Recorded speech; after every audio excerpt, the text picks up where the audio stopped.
Okay, guys, I'm here with Steven. Nice to meet you, What's brother. up, How are you? Good to meet you. Good to meet you. So it's the first time I'm meeting him. So, bro, do you want to introduce yourself to the podcast? Yeah, so my name's Stephen Ronald Bell. I'm a crypto multimillionaire. I've been in crypto since 2015. That's where I made most of my money. I was in prison for a period before that. I was in the army before that. I used to be fat, used to play Counter-Strike, was a professional nerd in that sort of regard when I was younger. And I have my own group, SRB Crypto, that essentially do crypto calls and long-term. For the 4-year cycle, we mostly trade the long-term cycle, and then I have a group for that. And then I have my own group for YouTube. I do cover mostly men's issues, so masculinity, issues around women. And yeah, that's mostly it, what I do. And I know that it's interesting that we're meeting pretty much for the first time in a podcast form, but we have similar friends. So I've heard very good things about us. So. Awesome, 100%. Just to get straight into it, so for the people who've clicked on this video, they've heard of you, but they don't know too much about you. I'm going to get into some juicy questions. So when was it you kind of changed your life? When was it you... I mean, like I said, guys, this is the first time I've met him as well, so I'm interested in all these things. When was it you went to prison? If you, there's nothing that's off topic. Nothing's off topic. Okay. When was it you went to prison, and when did you come out? What was that for? What did that teach you? Because that's obviously a crazy I was in the experience. army, and I got out of the army. I had an accident. That was a helicopter underwater escape training accident. I had to get out of a helicopter simulator underwater. I got stuck in there. They did a lot of media coverage around it. I got stuck in the machine, drowned, and then after that, couldn't sleep. I had a lot of like PTSD kind of symptoms. Got into drugs after I PT'd. Was a personal trainer. Money was shit. I was making $400 a week Australian. I realized I can't live like that, and then I decided, because I was around a lot of guys that trained. Some guys that train take like ecstasy. They might take things for fun on the weekend. And then I realized that there's money to make in that sort of area. I didn't have anything to do with it before then. And then I started to essentially get into the drugs, selling them. This is a decade ago. But then I ultimately got caught for that. Made good money, but got caught for it. And then I ended up in prison I got a 6-year sentence, and I did 2 years of that. And then got on parole. Okay. But it was a good life changer for me, because before that I was gambling, before that I was taking drugs, before that I was heading for I think a shitty end.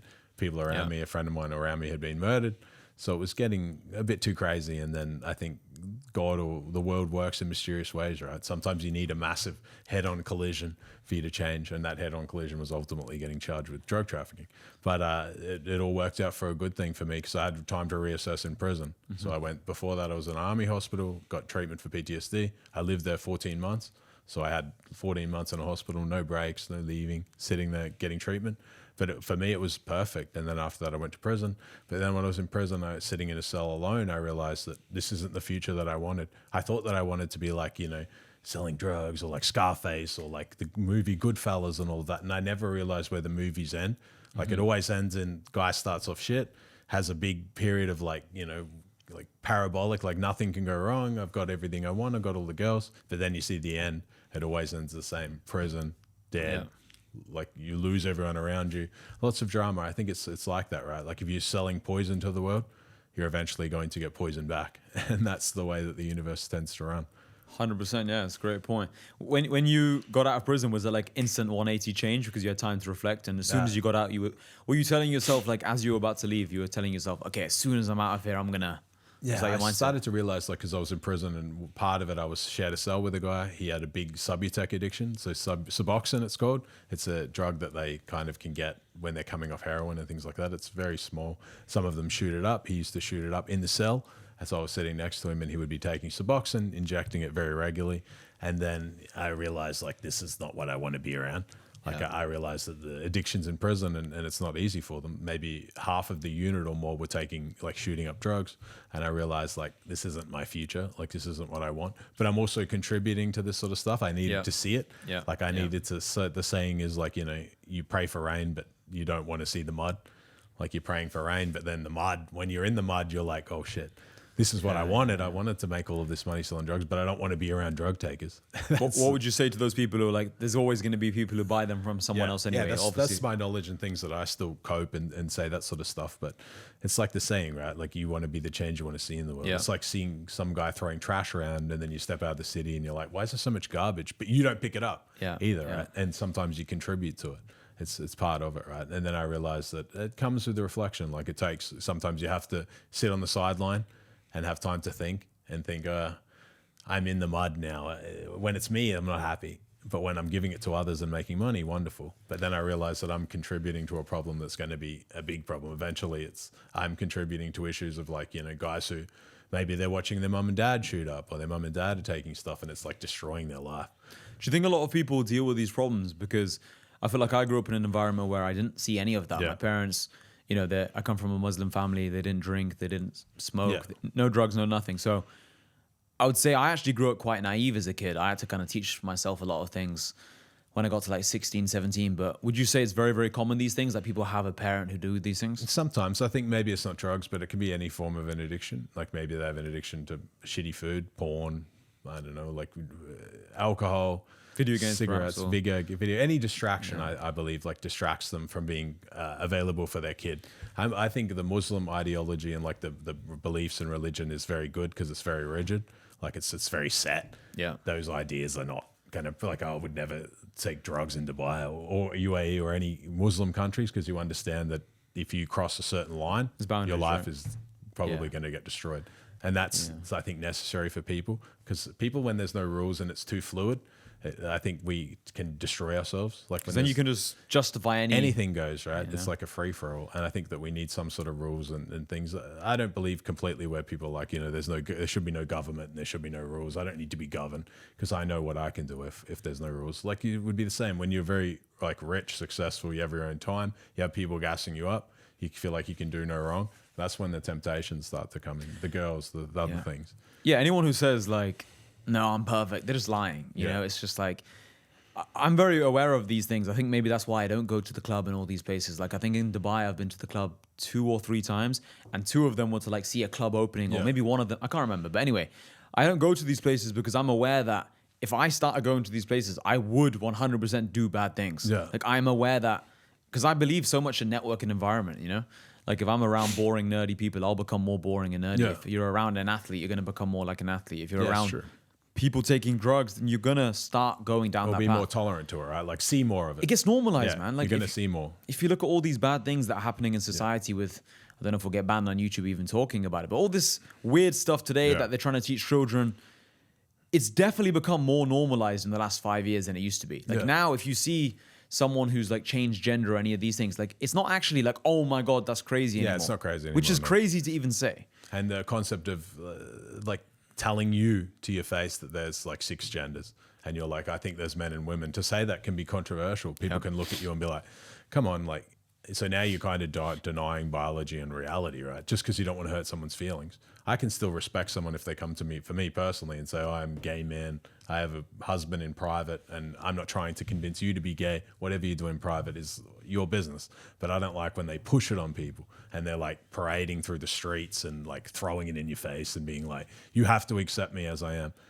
I don't like that. Or parading it to your kids or pushing it on TV. I don't think, I think there's certain ideas that can happen but can't be promoted. That's what I believe. What people do in their bedroom in private is private, in my view. But what they do in public or they promote, then it's sinister. Because promotion just like in Dubai, changes everything, right? 100%. Even just in Dubai, like there are certain things you can't say, but then that's what makes the city so good. Yeah, it's just the fact that you don't want to say the things that are bad. Yeah. And also, I think in Dubai, I'm pretty sure, don't quote me on it, but I think it's illegal to swear at people on the street. Yeah, I've heard that. I'm pretty sure it is. But when you actually think about it, it's good. Yeah. Like you don't want to just swear at random people, and if you know they can't swear back at you, sure, there's still going to be disagreements, but of course. you're then going to handle them in a more polite manner.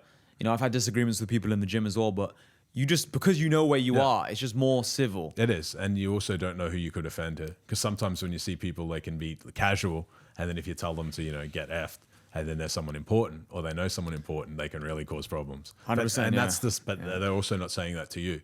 So it's very set, which I like, I respect, because I can understand the rules when they're rigid, but I can't understand the rules where it's like, it's spoken about, but then you look around and it's like completely the opposite. Some country can be like that, like the West sometimes. You can't do this, but then you look around and like everyone's kind of doing, and it's not really enforced. Like rules only rules if it's enforced, then here they definitely enforce the rules. But look at it, the production continues to increase. People want to live here. People think it's safe. People can wear nice watches or have a nice car or be successful. Or maybe they like, oh, my wife's going to, maybe she wants to like walk down to the corner shop and back. Or she wants to, you go like, my kids are at the front and there's not risk of some pervert running up and like grabbing them or someone It's crazy we're even talking about hollering this. at your chick and like, you know, making her feel like Yeah. an object. Yeah. That's here. It's quite opposite because I always thought, because I've never really spent time around Muslim, I thought that it was done by suppression. You know, like you can't do anything. Like the women weren't able to do a lot of stuff. But I've learned in Dubai that it's not like that. Like in UAE, It's honestly, is this your first time here? not my first time, but more in the culture of actually knowing some people that are Muslims. I didn't really know because I'm from Australia. So if you heard Muslim terms in Australia, you would mostly hear in the past, like, I don't know, terrorist, you know, bad, ISIS, like everyone was that, because it's really all that we would hear. So you would think that that's the norm, right? And 100%. Then you come here and you're like, oh, I thought that it was maintained by suppression, but actually I realized that they build each other up. It's just they have rigid rules that kind of work. Yeah, people think rules are like this bad thing, but you know, my parents gave me rules to follow, and it just keeps you more disciplined. It's like, okay, you have to wake up at this time perhaps, or you have to do your homework, and it's good to have some rules as long as they're actually in the best interest of the people. Yeah, it's true. And that's what's good about Dubai, is that the rules are in the actual best interest of the people. Well, you can see it from the growth, right? 100%. Whereas when you look at England, it's like you look around and think, does this actually benefit the people? Not really. You know, I think England is like the #1 country in the world with millionaires leaving, I think. Would you feel safe there? No. I've been maybe 3 times in the past. Walk around London and that, you got your RM Bro, on. no way I'd wear this watch in England. You know, I used to walk around with a Rolex on in England, like it was like a diamond Rolex. And I was just being so naive to it because, I was just being naive to it. And one time my friend like was telling me all these stories about how like one of his closest friends robbed a bike from him. Yeah. I was like, what the fuck? Because I didn't grow up in London. I grew up in Coventry. Yeah. Now, Coventry's still, it's not Dubai in terms of safety, but London's definitely more dangerous. Elite style, right? Like it's more higher end people. No, not at all. It's I'm sure there's some nice people. I'm sure there's some rough people, but no, it's definitely not seen as an elite place. It's just a very normal place. Oh, okay, yeah. Just a normal city, but London has like more gangs posh. and more like. Sounds posh, right? Coventry. I went to a good school in Coventry, and my parents raised me well, but no, Coventry definitely has loads of not posh people, 100%. But it's the 10th biggest city in the UK, so just a normal city. But London is like notorious for gangs and like phone robbings and stuff. I don't think this happens in Coventry very much. I never saw a phone robbing and all these things. But anyway, what was my original point? Yeah, so my original point was when my friend was telling me these kind of stories of bikes being robbed and phones being robbed all the time. I was like, bro, the world's a bad place. And they were just basically laughing at how stupid I was wearing a Rolex even like around. 30 or 40K or more, right? But I was just being oblivious to it. So I guess, what's that saying? Like ignorance is bliss? Partly, of course. Partly, of course. But if I got robbed and if I got stabbed, if something happens to me. It's the punch you don't see coming. You get away with it most times, but you don't know. And then suddenly you're like, oh, I didn't know they stole watches here, but I've been stabbed. 100%. So I remember one time I was wearing a Rolex and they were telling me all these stories and I got so like nervous. Yeah. Because sometimes they hit you, they get you Scooter before they take up, the watch. That's worse. They're not just asking. Sometimes they do it and then take. Yeah, that's the worst crime. So I was just like the crime where it's actually like affects citizens. 100%. Where that's like crazy crime, like they steal a handbag, but then they throw an old lady on the ground and she gets like a broken arm or something. It's and really they bad. get away with like $100 worth of stuff, but they've destroyed a person's like confidence in walking around the streets. The thing is, I try to be as understanding as possible of the world. It's like, so the difference between understanding and agreeing, of course, right? I understand why these people do these things, but I don't agree with it, obviously. But like, you can understand why a bunch of people maybe who didn't come from the best backgrounds. Course, they're hungry, right? So what are your thoughts on all that then? Because I think it's true. It's just that their hierarchy of needs are not met, and they don't have the basic needs to really be able to reflect. I think the pyramid at the top, like, you know, they need safety, security, a certain amount of finances, a certain amount of like intelligence and intellect, like study. They need a certain amount of education to get to the top and be like, now I care about my actions, because they're hungry. They might have an addiction of some sort. They might have problems at home, and they're just thinking, what can I get now? Because I want to fix my issues. And they don't think like, if I shit in the area, I have to live here. They don't think about other people as much yet, because that comes with the development further down. And then as you get higher, like you would see, you can actually reflect and be like, oh, I'm very aware of not only my own actions, but I can see the actions of others. And I used to maybe make some small mistakes that they're making now. Like, you know, if you're like, I used to hurt women, I used to cheat on chicks, and I used to do this stuff. And then you start to think like, oh, I can see now that my actions were leaving a trail of shit as well. Or I used to offend people, and then I can see the splatter impact that I myself was having. I think it comes further along, like a level of self-awareness. 100%. What do you think the solution is to these things? Not to make it too political and all this stuff. I think the solution, I'm not too sure, because it's very difficult. as complicated in the UK. I think mass deportations is difficult because where are you going to send them? A lot of their countries, some of them can be in a war. Some of them, they don't want to go back. Some of them are like total shitholes that it's a dangerous spot to send them. But I think that it's kind of too late. I think it's lost. The battle is lost. But then what happens? So like even Poland, I can see the demographic of Poland likely to change into the future. I think so as well. If you bring a bunch of like non-performers in, it's like the nature of it's the human nature, like natural selection. If you've been an underperformer and a non-performer, and then you bring them around performers, you're going to drag them down. You're only as fast as your slowest. That's right. It's like your education system, right? If one kid is a great student and he's a fucking very smart and he could be the next Einstein, but he's surrounded by 10 shit kickers and they're constantly throwing pieces of paper at him and screwing around, he's not going to perform. And you lose your next Einstein. 100%. Because he's dragged down by the majority. And it's unfortunate. But at what level do you think and stop and think like maybe they need to be like pulled away? I'm not saying like weeds, but they kind of are. Yeah, and it's unfortunate because you're speaking about people, but it's the nature of the game. Like you can't drag the high performers down to cater to the low performers, or else everyone will become a low performer. It's a difficult topic because then from their point of view, just to argue their standpoint, these people who are still human.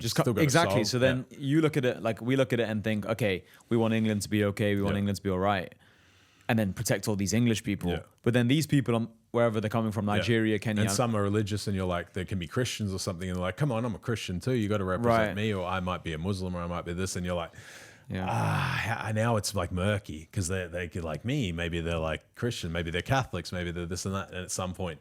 It's like, where do you start? Because they're your brother, but they're kind of not, and they might be your brother, but they might do something really negative. So it's difficult at some point. It's really hard to, because it's very complex and complicated. But I would think that UK has fallen. I think that that's finished. I don't think that they're really going to fix it because it's just that everything relies on trust. Like the economy, everything relies on the trust behind the dollar. You hold dollars because you think that the dollars are going to be valuable tomorrow. You want to walk around with your phone. Someone steals your phone, then you think, fuck it, I'm just going to steal the next person's phone, because that sort of trust is eroded. 100%. I don't feel safe with my kids walking around anymore. So if I see a brown person, I'm going to give them a stare and think that they're all shitheads, and they're not. If I get robbed by one black person, I'm going to look at every black person from then on and think that they're scumbags, if they're not, and many aren't. But the ones that can be bad can be really bad. And people, it's like it's just the racial profiling type of mentality. Oh, this guy's an immigrant, he must be bad. And I understand it's difficult because a lot of them won't be. And it must be hard for them to have self-esteem and have self-respect because they walk around and they get looked at like a piece of shit, some of them. And they're starting from zero. And some of them have been sold on consumerism, and they've been sold on a lifestyle of Instagram and things. It's not a good world anymore when a guy can work in a sweatshop in India and he can pop open his phone. Maybe he's got access to a phone at some point, and he can see a guy in Mykonos popping bottles. He can see those lifestyle of things that he himself will possibly never have. And now he's very aware of it. Like, it's not a good lifestyle when you have immigrants coming in that have nothing, and then they're being sold like, oh, your life would be great if you have Nike shoes and all of this, because a lot of them have very low self-esteem and they don't know themselves. So again, it's like they fall into the consumer trap very early and very hard, and then they're like, oh, I just have to steal stuff to be like valuable or valued, because their self-esteem is wrecked because they don't have a high education. A lot of them don't have like studies or job experiences. They can go and pick apples or do some job which is still valuable, but it's not something that they're going to feel great. They go talk to women, and the women are like, we don't want the guys doing that. A lot of them. It's very similar to countries like China. Like a lot of girls, China, and you have Shanghai, and you have like Beijing, the capital cities. A lot of the girls from the farm areas, a lot of China is farmers and people who don't have any money. But a lot of the best women move out of the little villages and go live in Shanghai, and they'll be like with 2 or 3 girls with one baller, rather than want to be with a guy who's a farmer or want to be with a guy who's like, he's might not be a high performer. And that is very crippling, because it creates a generation of people that can't really like reproduce, even though they theoretically have done everything right. They're limited by their education, and 100%. that's like kind of crippling. And I wonder where that ends with people coming in. At what point will they be like kind of like weaponized? It's almost like a force like that. It's like a war over there to a degree. If you're the middle class and you have like certain businesses and things like that, it's very difficult. COVID was another destructive thing for the middle class. And now I think that this sort of thing is destructive, because if you run like certain companies or businesses, you have a shop or things, and you're like, I've been robbed, my premiums keep going up, I've got all of these things, I have to close down. or it's not safe. It's not going to not be safe when you're a rich person because you can just have security. You can not live with them. A lot of the game is going to be, unfortunately, as hard as it is you'll want to live in areas where they're not there. So those certain areas will be giant ghettos, and then certain areas will be like rich, and you won't be able to enter them like as a like low performer or brokey. They'll have to get a division. There'll be like, you know, some sort of security or something that's like you can't enter here because and then it will be a different hard to raise classes. Like it'd be different hard for you to go up in social classes if you're like lower end because you won't be exposed. I think it'll go back to that. I believe that you won't be exposed to complicated ideas or like rich people or guys that are doing anything because they won't want to be around people because you're around the guys who are dangerous. Like some of them are. And then they'll be like, I don't want to share the information that I have because I don't really want to be around these classes of people. I believe mobility will be restricted into the future of that sort of. When do you think that will be? I don't know, maybe 5 or 10 years. Oh, really soon? I think. So what do you think about like social media and all these things? So do you think, because technically every single person in the ghetto, all these people, they can still right now blow up on TikTok and then make money. So I believe it's true. I think the algorithm is hostile though. I think the algorithm only pushes division. The algorithm doesn't push the guy that jumps on and talks about ways to actually unite people. It pushes ideas of like, you know, silly ideas like division, anti-Jew content, anti-Semitism or things like that, or guys just being controversial, talking badly about women, feminist ideas, anything that spreads division, guys jumping on talking about all the baby mamas and all of these ideas, guys jumping on talking about Lambos, Ferraris, which is great, but it's again making people feel inadequate. It doesn't push. And if you stand there and you talk about content that's like, you know, wholesome, it doesn't get promoted. It doesn't get pushed. I mean, more so the point of these people who live in these, you know, poorer areas, these people can make a TikTok account themselves and like blow up and make money. Or do you think in the future will become harder for those people? I think it'll be harder because their competition in the future will be like AI and different things like that. Like it'll eventually will reach a point where imagine a ladder is being climbed and you have the ladder on the low end and the ladder at the top. And you have to climb a certain amount of the ladder because the ladder will snap in half. And if you're a guy in the middle, you won't be able to make it the jump over because AI is going to replace a lot of people that are like lower performers. So where will those people go then, like physically? I think they'll go on UBI, Universal Basic Income. They'll be on like a UBI concept and they'll be limited in mobility. They'll be living in ghettos on a UBI concept and they'll become a slave race ultimately because they're uneducated. I believe that they're ultimately there as like a sweeping brush to essentially push out the people that were the middle class and make them suffer. And do you think it's better for the winners, or do you think it's worse? I think it will be better for the winners, but you have to break through. Like you have to be a certain amount of virality or a certain amount of followers before AI content takes over.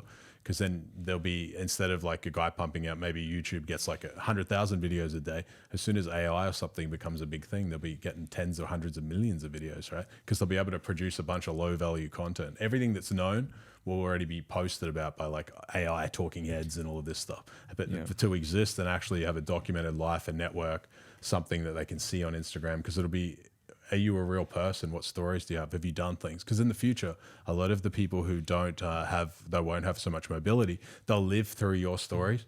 Like, what have you done? You've done things that I myself probably can't do now. Because into the future, there won't be the mobility and shit. There won't be a thing for the low class. They won't be able to travel. It's a really interesting topic, and I feel like a lot of people watching this, sorry, not watching this, but a lot of people in those sweatshops and a lot of people who have these poorer jobs now, most of them, 97% of them, will still feel like they have no mobility now. Yeah. So it's interesting that you're saying that in the future you actually think they'll have less mobility. I think like now they actually already think they have no mobility. Yeah, but also I guess if all they exist is to provide cheap labor currently, and automation and robotics and things get to be more of a thing into the future. All that they are is just being arbitrage for cheap labor in the world. Mm-hmm. Automation, robotics, tech, or like machinery gets better, you need less people to do the same amount of work, right? And I've assumed that will get much more into the future. I have a dark theory for what actually happens to people like that. I think that they're going to be, I think that they like people who work in those, like they existed to provide certain like cheap labor into the future. I would think that they exist.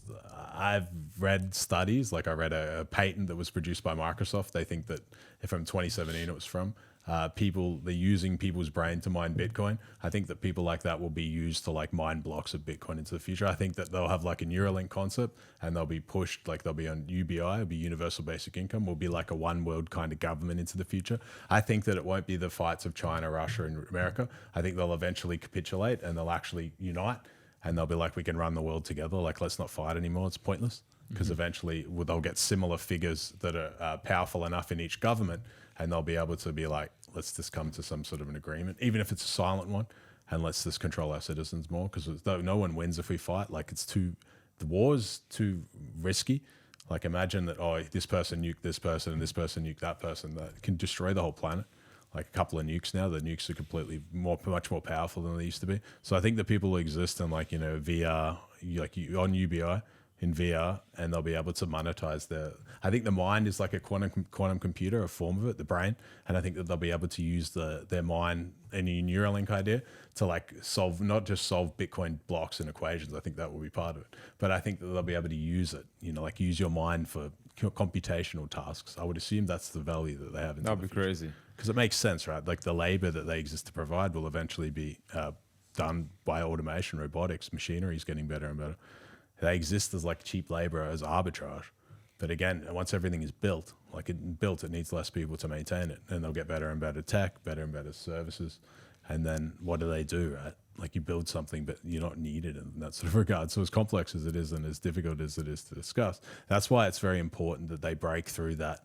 I'm not saying the person in the sweatshop, they're at a large disadvantage, because the education is a big thing.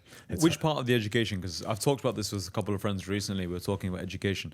Like, what makes someone educated versus uneducated? I think they're not so much educated in that they've got a master's. I think they need to be educated at a skill, at least. Like, maybe they're good at sales, and they're educated in that sort of regard, and they can become like, they don't need to be able to understand like algebra and all of these things, but they need to be able to understand one thing that they can market and they can become a master in, and that's enough. See, it's education. That's still enough to get you by, because you can get around people that, if you become a sales skill, I assume you're much better at sales than me. I've heard good things about you, but they're at least going to get around people that have things to offer, because you're good at something. And then you're around them, and you can learn new ideas and you learn new things and see what works.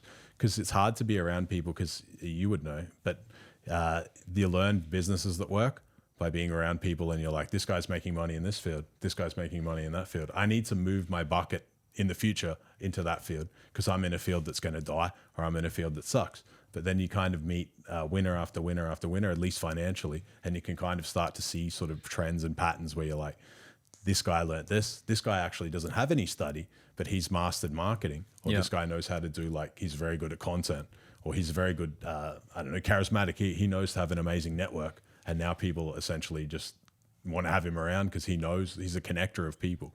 Like, there's lots of things that you can do without being highly intelligent, because intelligence is in the eye of the beholder, right? If you talk to a marketing expert and you need marketing, they're a genius. But if you talk to someone else and you want, engineering or something, well, that's a complex field on its own. 100%. But you don't need it to be able to sell a product online, or not just a product, but your own services at scale. Maybe you're in India, maybe you're in those countries. I would be learning, again, like an online skill that you can scale.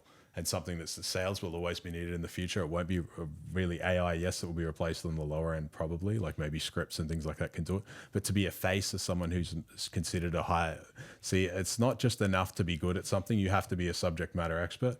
You have to be seen, like you have to be known. When people see you online, they think that you're good at it. You're respected, you're recognized, like you've got social proof of others, because then you can charge more money. Then you're less disposable, because you're a subject matter expert. Maybe there's a part of sales that you yourself can do exceptionally well. Maybe you have a resume of, I used to do sales for so-and-so, or I did this, or I did that. And that's going to go by you forever, because there's things that's a moat. Like, it's very hard to replace that with lower income, or like lower skill. Just have 100 salesmen. It's not the same, because then you can also run your own groups and run your own networks, and essentially have people under you for sales. And sales is, it's the thing that it's just a skill in life. Sell, if you can sell, it comes with all of the other passive abilities. You've got to be a good talker. You're going to be around a lot of ideas. You're going to be around guys that are selling things, so they're going to at least you're going to see what people want, and then you can move in and master sales and marketing, and then you can start doing your own products or doing your own things that you would want to do. I think it's good. So intelligence, I think, is mostly just having a high income skill and maxing it out. And if you can do just that, and that's all, and maybe you don't have amazing, mathematics or amazing science, you don't know a lot of that stuff, you don't need to. You don't know physics. I don't know anything about physics, but I still know about crypto. That's enough. 100%. Yeah, I think a lot of people at home watching this probably think they need to spend like thousands and thousands of hours to get any good at something. And I say to people, you can get pretty good at quite a lot of things just after 50 or 100 hours of effort. If you sit down and put 100 hours of intentional effort into anything, you can get pretty good at. Yeah.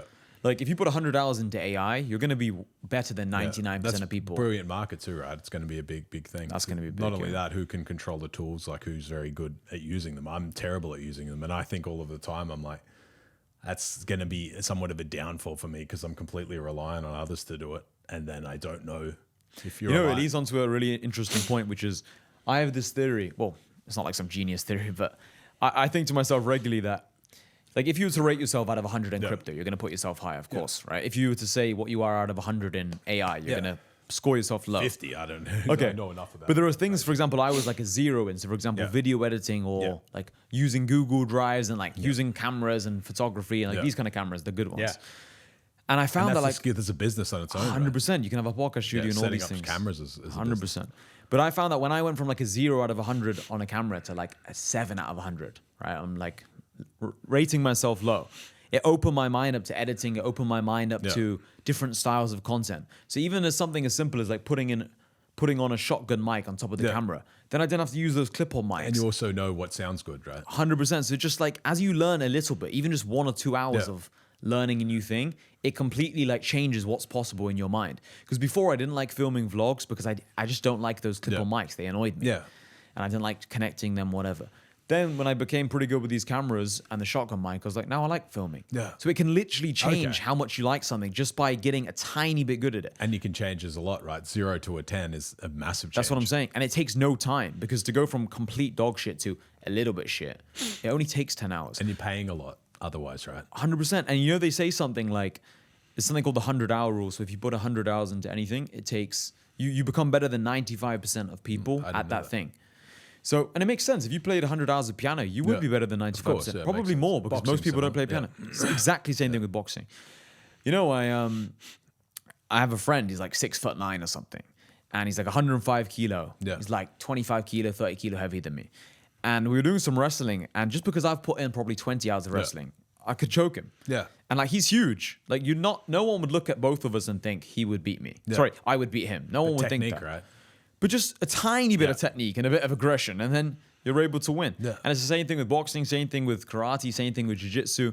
It's like, I'm always trying to look for the things that I can just put in 20 hours and then be better than 95% of people. Because the way I look at it is, if you're on the top 5% at wrestling, top 5% at boxing, top 5% of mental toughness, cardio, now you're better than everyone, basically. And it makes you more interesting, right? For sure. Because you have little niches to talk about. So when you meet someone who's like, oh, wrestling's really important, you're like, at least know something. I'm not saying I'm a wrestler. I'm just making the point. But at least they know something, right? For sure, for sure. You can talk to them about something so they feel like you at least get them. For sure. Especially when you do podcasts and that, and they're like, oh, I love MMA or I'm a fighter. And you're like, and then they go, at least they know that you know something. Yeah, they know you know something about it. Rogan's amazing because he's the everyman, right? He's very good at He's not like an expert at like absolutely everything. He's just very good at like 20 things. I agree, yeah. And all it takes to be very good at 20 things is like, I mean, he's obviously put thousands of hours into some of his stuff. Especially, martial arts and things like that. And like comedy, and he's a comedian, I think. But you don't need to be that good. And it's kind of that whole point of, you know, even when you're like learning a language, if you learn some basic words, like I sometimes trick people and tell them I can speak French, like when I'm speaking to a girl. And I can just say a couple sentences.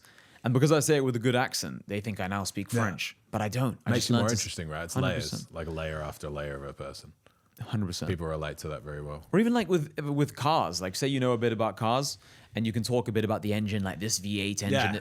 Like I know nothing about sound cars. like just a guy that's rich that just said, give me the Ferrari. Or but I am actually that guy at the moment. Yeah. But I am too. As I'm talking about this now, it makes me think I should probably learn 1 hour about engines because I would open myself up to a whole new audience of people who love talking about that. Because dinner meeting. I assume when you have like your group or something and you have meets or something that people, I want to talk about cars, right? You've got how many cars? I believe 6. quite a few. Yeah, One GT3 RS. G3 RS, McLaren 720S. RS is the one that I like too. I like it with the big, it's like a huge wing at the back. Is that the one?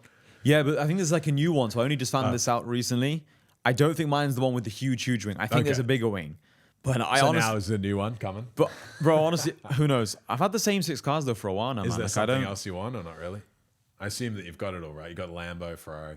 Yeah, 2 Lambos, 2 Ferraris, the Porsche, and the McLaren. Did you get a Rolls or anything like that? Bro, honestly, you know, like we said, this is the first time we've met each other. I'm not as materialistic as people might think.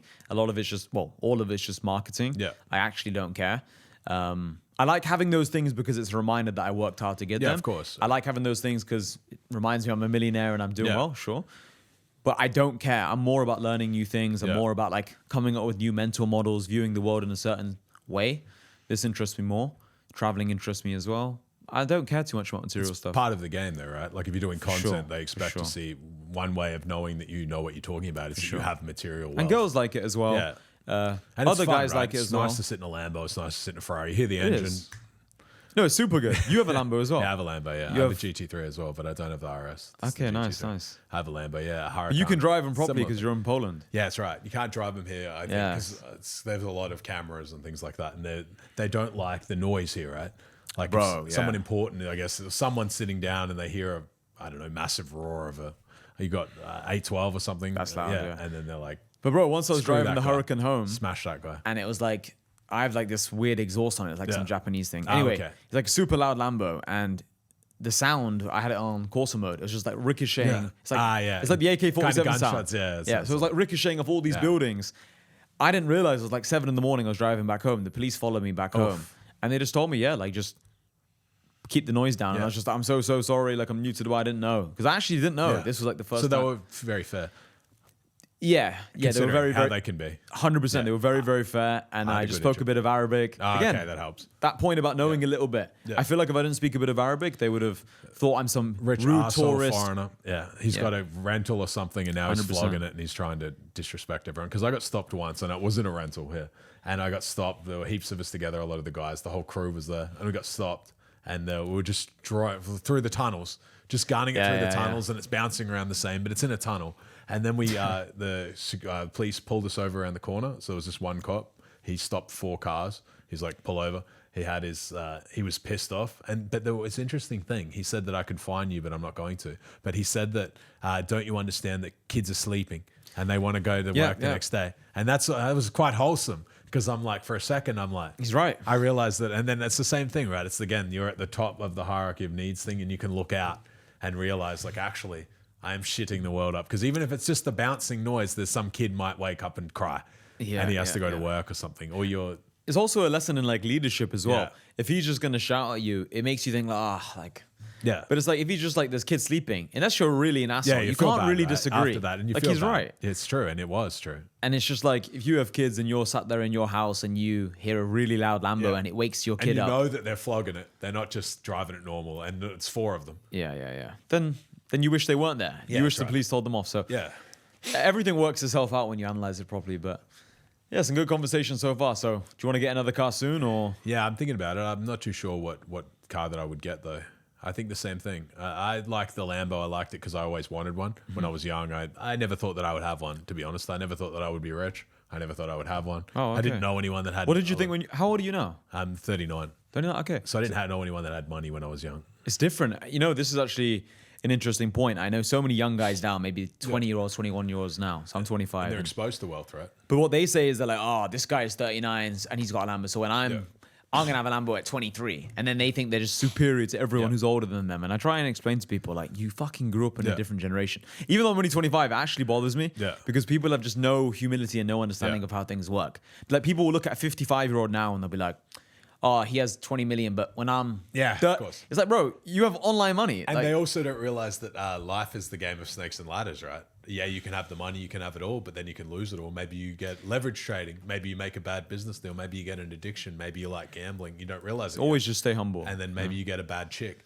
And then you're like, oh, she stole all my crypto, or she stole my money, or I got fucked over in some way, or a business deal failed, or I gave money to someone to invest and they lost it all. See, they don't realize yet because they've had and hopefully it always stays that way. They're in the vacuum, right? Nothing can go wrong. I'm making $1 million a year and it's always going to be $1 million a year. And what I'm doing now, I'm just going to scale. Completely. Hassan's making this money and I know that in a few years I'll be making 10 million a year. And it doesn't work like that. How many times I've done where I've made $1 million, $2 million a year or more, and then suddenly I'm like, oh, I made 300K that year, 400K that year. I don't know how the fuck it happened, but it happened. Right? That's the real stuff no one talks about. And they don't talk about things like, maybe you have an amazing employee who's helping you make so much money. Or if that employee leaves and you're not used to start their own retraining. business, and maybe they take some of your stuff, like some of your best staff, or they take some of your business like with them when they leave. It can happen, right? There's so many things that people don't consider. You get like, maybe you have an accident. Heaven forbid. Maybe something happens where you get burnt out. I've had it before. I had a burnout where I remember just thinking about work for like 3 to 6 months. I was like, I don't want to even think about it. Really? Like thinking about work. What age was this? I was just burnt out. It's a couple of years ago. I think there was a bad bear market. I was running a fund, so we're running Talk Ventures, and then I got doxed online. So we're running a fund online. And we're managing a lot of money, like 80 million. I was making very good money, and then I got doxed online. So someone posted it was a competitor. They posted that I was had been a criminal. Wow. And that I'd done some stuff like selling drugs and things like that. And then some of the investment projects that we're in, they're like, we want to pull you guys as like an investor because we can't be tied to this. We're still raising money, which is fair enough. And then I stepped aside. I was like, oh, I'll step down because then I don't want to essentially like ruin the company for everyone because it's my problem. So I'll fix it. And I realized that I wasn't honest with them.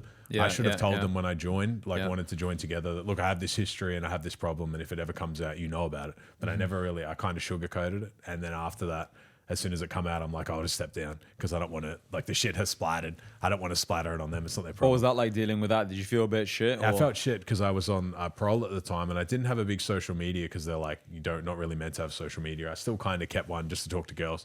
But I realized that I didn't have a voice online. And that's partly why I started doing content because I realized that if anyone wants to say anything about me online, I didn't have a rebuttal. I would just yell into the void. I didn't have any followers. So then I started to learn about content and I learned the power of being able to control your own narrative. If someone says that you're a scumbag and some girl jumps online and talks bad about you, but you don't have any social media, you have no audience, you have nothing. It's one person screaming and everyone's just like, oh, that must be the truth. But it's so powerful to be able to rebut and jump on and be like, look, I'm saying my thing. Maybe I did a few things wrong and that's true. But I'm also happy to talk about it. It eliminates a lot of the crap. It's because they can mix truth with lies. Yeah. Like that's how people deceive, right? They mix truth with lie. So it's like, okay, Steven admits that he sells drugs, but then also he did, I don't even want to say certain things out loud, but like he did X, Y, Z, and I've just made that up. But also it sounds credible now. Right, because that one is true, and you know, and maybe he won't rebut it. Like if it's not true, why don't you jump online and talk about 100%. it? If you have no audience, I learned that's very powerful because you can control your own narrative. If nothing else, you can and not just control your own narrative. You can sell products, you can sell ideas, you can at least have attention. I believe attention you can divert into anything. Attention is like life, like it's like currency. It's like energy. It's the electricity. Like when you drive your Lambo, you can feel that people are looking at you. You feel like a success. It's because energy can't be created nor destroyed. Those are all like only converted. It's all feelings, right? Like that's all. Yeah. Those all like it's just the feeling that you have when you're on your game after you have like a round of sparring or something, and you do well, and then you walk out and you walk in the shopping center. It feels like people just notice you more. Like you feel like you're on fire. 100%. Momentum is very powerful, but momentum goes both ways.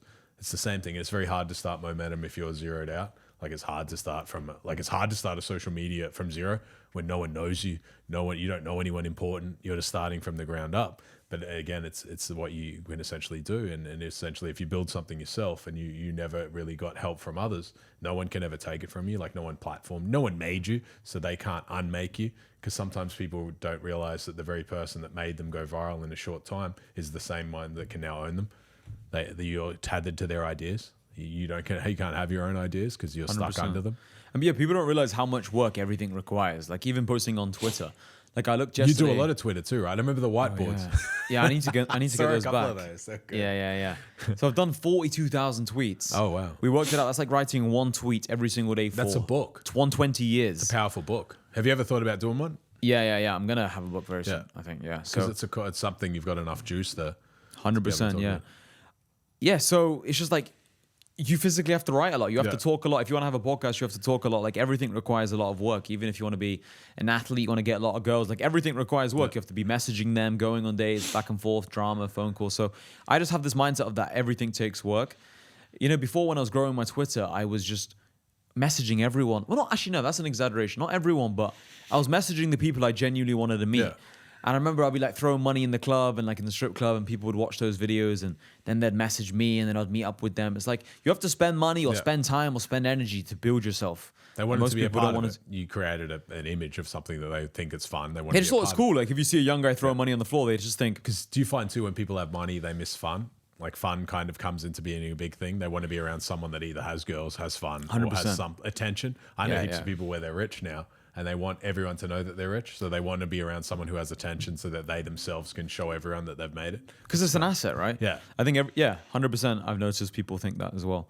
Yeah, I just think that people want to just have as much fun in this world as possible before they die. And as you get older, you realize like, fuck it, let me just have a bunch of fun. So yeah. What do you do? Like, what do you do for? Because I know that you're not running around the clubs and things like that predominantly. In terms of fun, what do you usually do?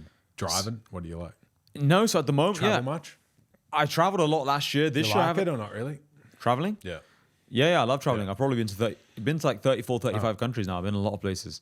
So yeah, last year I went to a lot of places. Yeah, traveling is definitely one.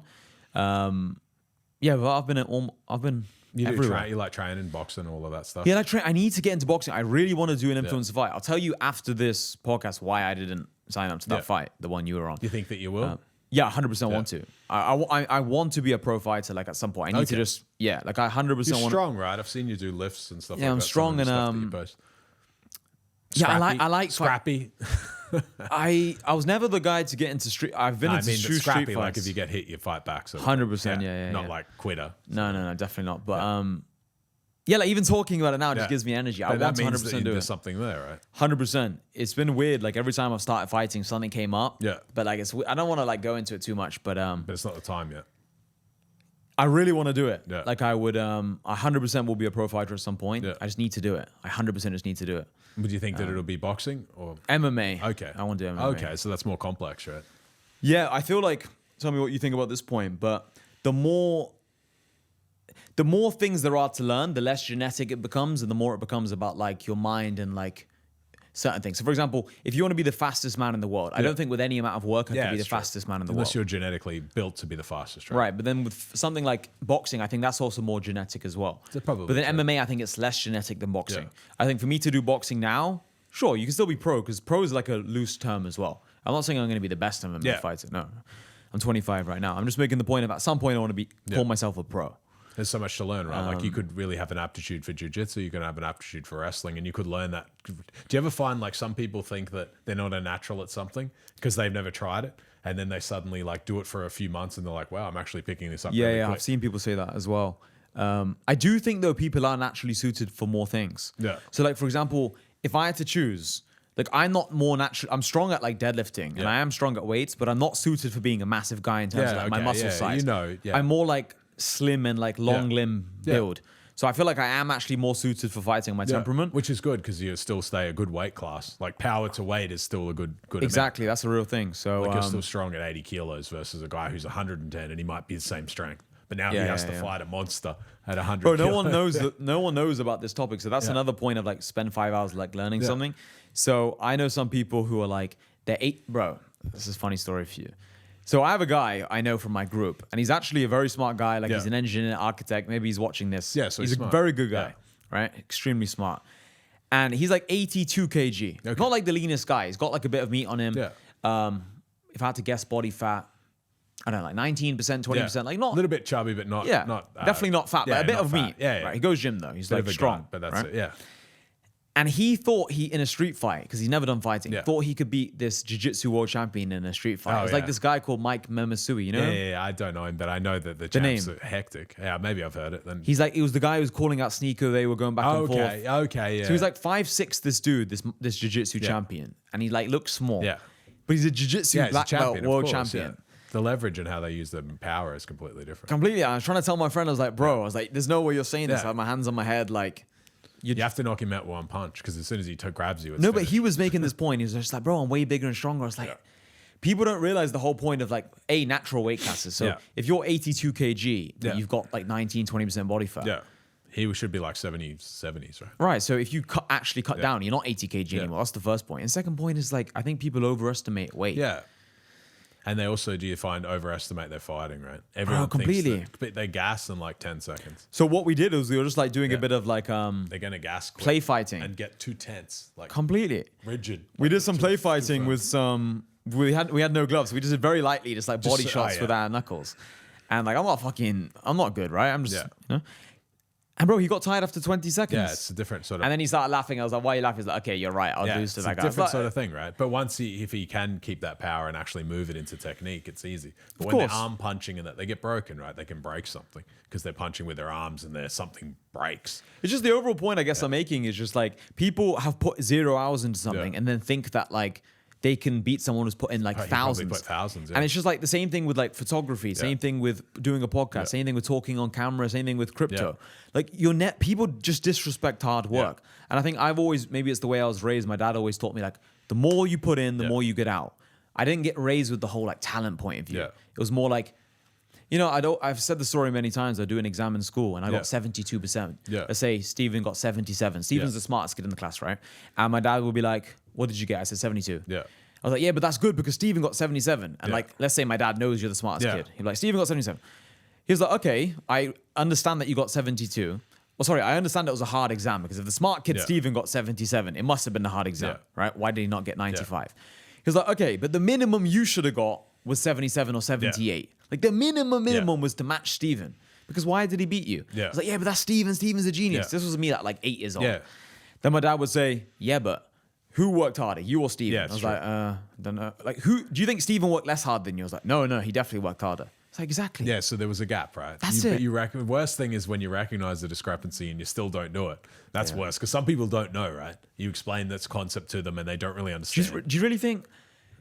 Do you think if you explained it like that to someone, they still wouldn't understand? I think some people don't understand, but they're also coping, right? They think that this person's smarter than them. They've got more genetically, potential, right? Genetically, they're smarter. I can never compete with that. I He get works it with really like hard. I get it with like basketball or something, like LeBron James. Like, Yeah, of course. He has his arms are fucking huge. He's a giant. He's very athletic. Obviously, he's going to pick it up faster than me. I'm never going to be dunking like LeBron because he's a giant. He has this different advantages, and I agree.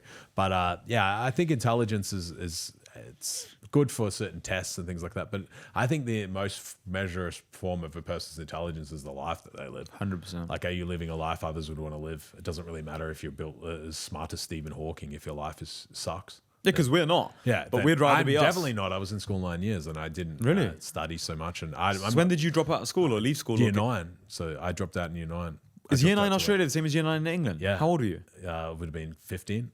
Okay, maybe a bit older. Maybe that's like grade 9 in America, 15. Which is year 10 in England. Okay, 15. That's crazy. But yeah, I was only 15. So I dropped out to work and then joined the army after that. But it's just like anything, right? It's just, I learned one aptitude, your skill. I think people need to realize kind of what they're not so much good at, but what they can actually follow through with, right? Yeah. And have a maxed out one skill. And that's somewhere to step on. Like if you have a maxed out fitness, and then you can be like, I can take that a little bit more chill and I can develop the rest versus being just okay at everything. Most people are just like okay at many things. Like you meet them, they don't really have a good physique. It's not great, but they spend time in the gym, but they also want to maintain a perfect social life. Everything has to be like just okay. Yeah. They're not ready to like go die hard in one specific subject. Like I'm ready to be a pro boxer or I'm ready to be, I'm studying. Every time I get home, all I'm focusing on is some sort of skill that I want to learn. Crypto, sales, marketing, something. I'm building websites. I'm doing something that's going to produce value in the future.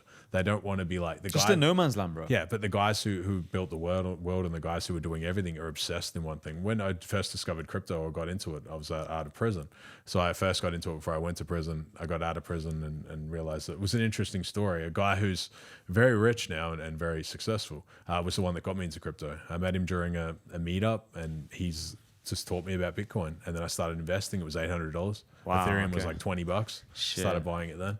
What do you think of Ethereum, bro? Don't tell me about it. I think it's shit now, bro. Really? No, I mean, it's just in the shitter though, right? No, but do you think it's going to go back up? I think it'll go up in the long term, but it's got a like teething issues, right? It doesn't really have the utility of it is damaged because they got so many layer 2s. Like people want us to use like Matic. They want to use like, I don't know, base chain. They want to use even the like USDT usage of that specific chain. People like, I want to use Tron, I want to use Base or any other Solana.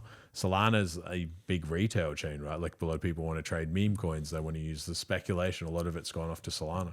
I was offered to invest in Solana when it was 10 cents. Wow. Our group met with the CEO of Solana and they were like, he's arrogant. And then we didn't invest. The 10 cents is like $100 and something now. Shit. But that's the truth. He was arrogant because he had SBF Sam. They'd had a meeting with FTX already. They knew FTX were going to invest, so they were arrogant. They're like, we don't need your money. Yeah. You have to convince us to let you invest. The best investments is always like that. Like when it's the best company to invest in, you have to convince them to take your money because there's so much money out there for good projects and good people and good products, right? People sometimes don't know that are watching. There's a lot of money out there for people that are exceptional. If someone is truly exceptional in what they do, like a good sales or a good marketer or a good guy who's good with content, guy that has ingenuity, he can make money.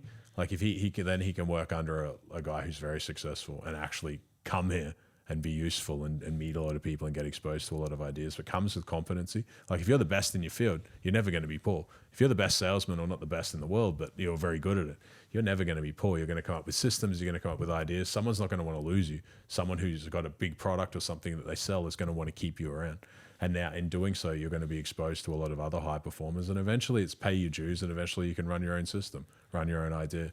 But a lot of people don't really want to pay their dues now. They want to be the man themselves. And then they get cut off because then they get gate kept out because then they're not under anyone. And now the people are like, I'm going to gatekeep this person out because he could be a threat.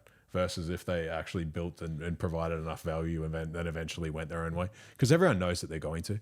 Like when you have a rock star that works for you, sometimes you're like, I know I've got him for a couple of years, but eventually, as it is, he's going to spread his wings and he's going to do his own shit and he's going to be a success. I can't keep him here because maybe he wants to demand more money, and he can. So he's going to do his own thing. He still respects me. I still respect him.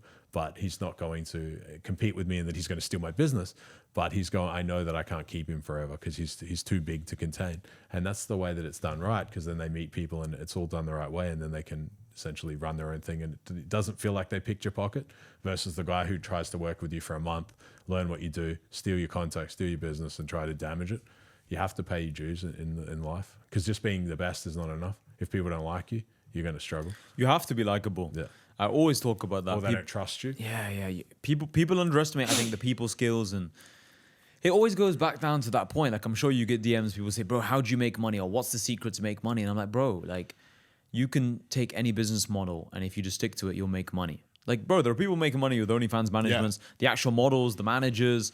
There are people making money as influencers. That's an ecosystem, right? Of course. The chatters, it's everything. There's people making money as like creating the softwares like OnlyFans. It's like there's money everywhere, like people you said. Running AI accounts for like content. Like they run faceless accounts and they make bank. I've known a few that they actually make good money, like run faceless accounts that's pushing content and do well. It's this essentially, is it an idea that's going to be in the future, still exist? And is it a talent that's going to be needed? And there's also like different auxiliary benefits. Like if you're good at sales, you're going to be around people that are selling ideas like products. So you're going to learn what sells and where their money is. See, originally when I first started, I didn't realize what fields money was in, because I started essentially selling drugs. But then after that, I was in crypto, and I realized that I was just kind of lucky, right? Because there was a group of us and we started a fund, but it was all at the right time, right? So I started in 2017. That was the bull run. So I was lucky because that's just the way that God or whatever put me in the right spot at the right time. I was trusted. I never fucked people over. I've never fucked anyone over that I can't say to my face, like, I'm going to fuck you over. So then there's no one out there being like, he's screwed me over in some way. Because if I ever screwed them over, I've only ever done it if they've done it to me. And then you're just like cutting contact, trying to get what you can back because they're trying to screw you over in some way. But trust is very important in business. See, a lot of people like online, they out people. They post like people leak someone's DMs or, oh, I don't like this guy, and now I've leaked like a private conversation with him and I'm going to make it's him not look good at bad. all. Yeah. And people think later on, they're like, I don't trust this person because I don't want my private DMs leaked. Yeah. You don't want yours. Even if there's nothing to hide, you're still like, now I can't trust that person ever anymore. Trust is, you can't be in certain rooms if people think that they can't trust you, because you might report what you see. It's not necessarily that it's bad, but people don't want you discussing their ideas. 100%. They might Trust tell you is something huge. private, right? Yeah. Or you might learn something that you can hurt them with. And then you still have to be able to keep it cool. And even if you separate, you're still like able to not make them look bad or not be sour or not be running around saying that they're scumbags, because then the next person who sees it's like, that's the flaw. It's not a man's thing, that sort of idea. Like, to be a backstabber is not really a good business strategy, because it's not the people that you piss off today. It's like, how are you going to be 30, like when you're 30, 40, 50? It's a long time. Like the guys making bank today, they're one slip up away from essentially can be like cancelled too, where a lot of guys are like, I don't want to deal with this person anymore. They did something wrong. I always say it with crypto, like guys that are ballers in the bull market, you see it here, running around, oh, I'm the man, Hassan, like I bought this coin and it went up and I can't get anything wrong. And then they make a few wrong calls and then they lose everything, or they bag hold a shit coin to zero that they made bank on. They had heaps of paper profits. Oh, I'm going to make $10 million this year. And then they're like, actually, I just went bankrupt. And they were here balling out, renting cars, buying things. And then they're like, do you know anyone that wants to buy my car? And then they just like bouncing out in the bear market. Because it's life, like if you're not humble, like life will humble you. quickly 100%, yeah. and harshly. And being humbled when you only have money is difficult because a lot of the crypto guys get rich and they get girls, they get this, they get that, but they haven't built the rest. So the girls and people around them are only around them because they have money. And then when they lose it, it's like they've lost like a second limb because now they've lost everyone. They didn't have that foundation. People didn't want to be around them until they had money. And that's tough for crypto guys to generally get because they often don't build the rest. You still have to be respected, be respectable, respect others. You're never going to be respected if you don't respect other people as well. And 100%. crypto guys, sometimes they get really arrogant. You're around them and they're just like, Hassan, you're a brokey. I made $10 million on this crypto coin. And then some of them doing rug pulls or like unethical stuff. And then it's just the nature of the game. I had one guy DM me like maybe 2 days ago, and he was literally telling me how in the bull run or something, he ran up a few million in crypto. Yeah. And he's literally DMing me asking me for advice. I presume he's lost the money. It's like when you hear these stories, they're like, it's just taking $1 million out, like what you can do with $1 million. Precise, bro. And that's another bullshit thing build online. a business, right? So many people online say $1 million's nothing. Yeah. It's like they're not in the real. Imagine $1 world. million and you're getting like even a business that makes like 30%. Yeah. Like you build something that you can make 30% on $1 million. That's still bank. Like, Of course it is. That's a couple $100K a year. But I mean, like $1 million is still enough to just. That's a house. I mean, yeah, we don't have to explain it. I think hopefully $1 million's obviously a lot to a lot of people. I think you lose track of it though, right? Some people, No, you can. sometimes they do. Bro, even myself, I sometimes lose track of it because I live in Dubai. Do you spend do you ever have a spending problem? Sometimes I do. What do you mean by problem? So like, Sometimes I can spend too much, and I look and I'm like, I'm just spending like crazy, like partying and doing things. Honestly, no, just because I also have my brother, so he's a year and a half younger than me, and he's never drank, he's never done any drugs, he's never done anything crazy, so he's like probably, I'd say overall he's more sensible. Yeah. Like I can't see him kind of like getting addicted to the ground each lifestyle. other. Yeah. Whereas I could definitely imagine myself getting lost in the lifestyle. Yeah, like you go to Dubai Mall, drop $10K. I've done that before, but like it doesn't. I also make a lot, so that doesn't really dent me too much. It's more so, So to answer the question, no, I've not really had a spending problem, but like we were saying earlier in the podcast, I 100% could have a spending problem if I'm around certain people. Like I know myself, I'm very much like, bro. When we were talking about the IQ thing earlier, I've been around some dumb people before for brief periods of time, and even my girlfriend noticed it. She's like, "You're literally getting dumber being around these people." And like I noticed as well, I was like, that's the most true thing you've said. Like I literally start becoming dumber. You believe that when you're around, you essentially 100%, become 100%, 100%. Like I believe in that more than anything. If they're dishonest, if bro, that's why like characters that are off, we were you find your this, integrity slipping. Bro, so we were talking about this just before the camera started rolling. You know, like I was making the point that in Dubai, a lot of people say that Dubai has fake people. But it's one of those things that I don't really notice so much because I only hang around my brother and a couple people from my community, and they're just like good, wholesome people. So it's kind of like I don't deal with those dodgy people. I had a friend who told me the other day that. And your community is like a vetting process, right? Because you actually know them in person. So my community, you pay to join. So it's not vetting. Them in person, some of but them. all the people I'm actually friends with, I've met them multiple times. Yeah. And also I always say there's different kinds of trust. Like you and I trusted each other to meet at this time to do this podcast. No, we wouldn't give each other $1 million. Of course. And we wouldn't give each other our crypto seed phrase. Yeah, of course. Of course. Yeah, that's true. And it's just like, but I wouldn't give my mum my crypto seed phrase because she might accidentally send it to you. Or by mistake, right? Accidents can happen. So I always say there's two kinds of trust. You never give someone the like nuclear detonator code, right? You got to be very careful. If you give someone the button that can destroy you, you got to be careful because they might do it. They by might slip accident. into it. Yeah, they might by mistake, right? Yeah. And you never give them the kill switch, right? I always say there's like two kinds of trust. There's like trust in terms of competence and trust in terms of like loyalty and good intentions. That's true. And my mum has more. Yeah. I was just gonna say my mum has like I know her intentions for me are gonna be like 100% pure. Yeah. Yours, for example, they might not. They might not be. You don't know. You know. Of course. But then it's like trust is in like if I'm getting into a street fight, I'd rather you by my side or my mum. Yeah. Of course, I'll choose you. So it's just like. There's two kinds of trust, but then the best people for you are the ones you can trust both ways. Yeah. Like your guys that you live in Poland with. They're very good. Ethan, you can trust them both ways. Jonah, it's very true. But do you ever find like you sometimes, I have a theory with that too. I like to hire people that I believe loyalty is the most important to me. Bro, I'm 100% I don't care if you're like, you're shit at what I'm you're more learning. on that than anyone. If like, you're like suck at sales, like you're terrible at it, but I know that you'll never shank me in the back. Like you protect my name in private. You don't like, I don't feel any passive aggressive crap. Yeah. It's the same thing for you. 100% Then I would on try to back them as much as I can, like, and also take them with you, right? 100%. Like I get goosebumps as you're saying that because I just know how much money I've lost by probably not sometimes hiring on competence. Yeah. I'm super on the loyalty point. Like But sometimes maybe that saved you from like a big problem. Yeah. So I've not I mean, I told you a story just before this podcast. Backstabbing sort of. I have had a couple backstabbings. okay. I think I told you one of them before we started. But for the most part, I've definitely like avoided a lot of bullshit that people get involved with. And I think it's not even so much like the bullshit, because let's say I'm going to make a lot more money and then I also have to deal with more bullshit. You could argue that's just the price you pay. And more risk. But for me, it's more so I just physically don't want to like have a life where someone close to me backstab me. It's just, for me, it's just like, it's not worth the money. Comes from a friend, right? And it's that's just not what hurts a lot. Yeah, it's just I don't want all that. I'd rather just make less money and still make a ton of money. Yeah. But just know that the people around me... You keep it centralized because you feed everyone. Everyone wins instead of people winning that you don't really... Maybe they don't deserve to win. I don't want that. Yeah. For me, that's just not... Not like a promoter sort of thing. Some people jump on and just talk about anything. Yeah. No, I want to be around people who I actually trust. Some people can sell like pharmaceutical. They can sell anything. They don't care. Their audience I'll sell you on everything. It's think with you. No, bro, with my personal care brand... about the people that you're around, right? Bro, 100%. Yeah. In terms of my personal brand, what I've sold... You're not jumping on just telling people to spend all their money on a leverage exchange. Bro, no. A lot of people are. I've never said that in my life. That's you what know, I mean. I had a guy message me, crypto guy. Yeah. I'll say his name, Sammy Lloyd. Do you know him? Have you heard of him? So anyway, he messaged me the other day, maybe about a month ago, and told me... Because you know people with money, so you would be a person that they would like to use to promote that sort of shit. Sure, but he also has his own audience. But he just messaged me like, bro, I respect the fact that you're like telling people the truth on your Instagram. Yeah. But for me, like, I was almost like surprised by that message because it's like, obviously, he doesn't know my content too much. But anyway, the point is that I've only sold one thing through my personal brand for the last 3.5 years, which is my network, my community. Yeah.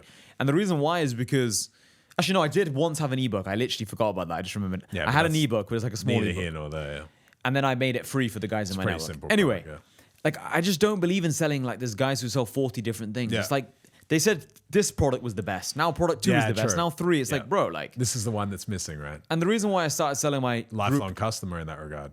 They're not incentivized to fix the problem. And they just want to keep selling like these quick pills. Yeah. But yeah, the reason why I just started selling new money is because I had my door-to-door sales team in England. I was in Miami, and I was quite lonely, to be honest with you, because my friends from school and from uni, you know how it is. Like you have money, other people don't have money. Did you build what you wanted? Like you built what you were looking with my network. For. Exactly that. Yeah. So that's why my marketing's very like authentic because I just want to find more Hassans. I want to find more cool people. So yeah, I was traveling the world and I was in Mexico, I was in Barcelona, I was in all these different places, and I just felt lonely. You've been seeing people too where you're kind of like, they can be the same, right? Like there are other people like that too. People that own businesses or this and that, and they're like, I don't know anyone cool, or I don't know anyone like me. I wish there was some vetting because I meet people in there. Some are snakes, and especially when you have money, you have this or that. Some aren't good, but it's the integrity system, right? When you have a network, because then if they're shit, they don't want to lose that network. Yeah. And it was just also like, I remember being in Mexico and I remember thinking to myself, like, what am I doing with my life? It was like August 2021. It was very fun, but I'm sat there making money, doing very well for myself. I was like 21 at the time, or just turned 22.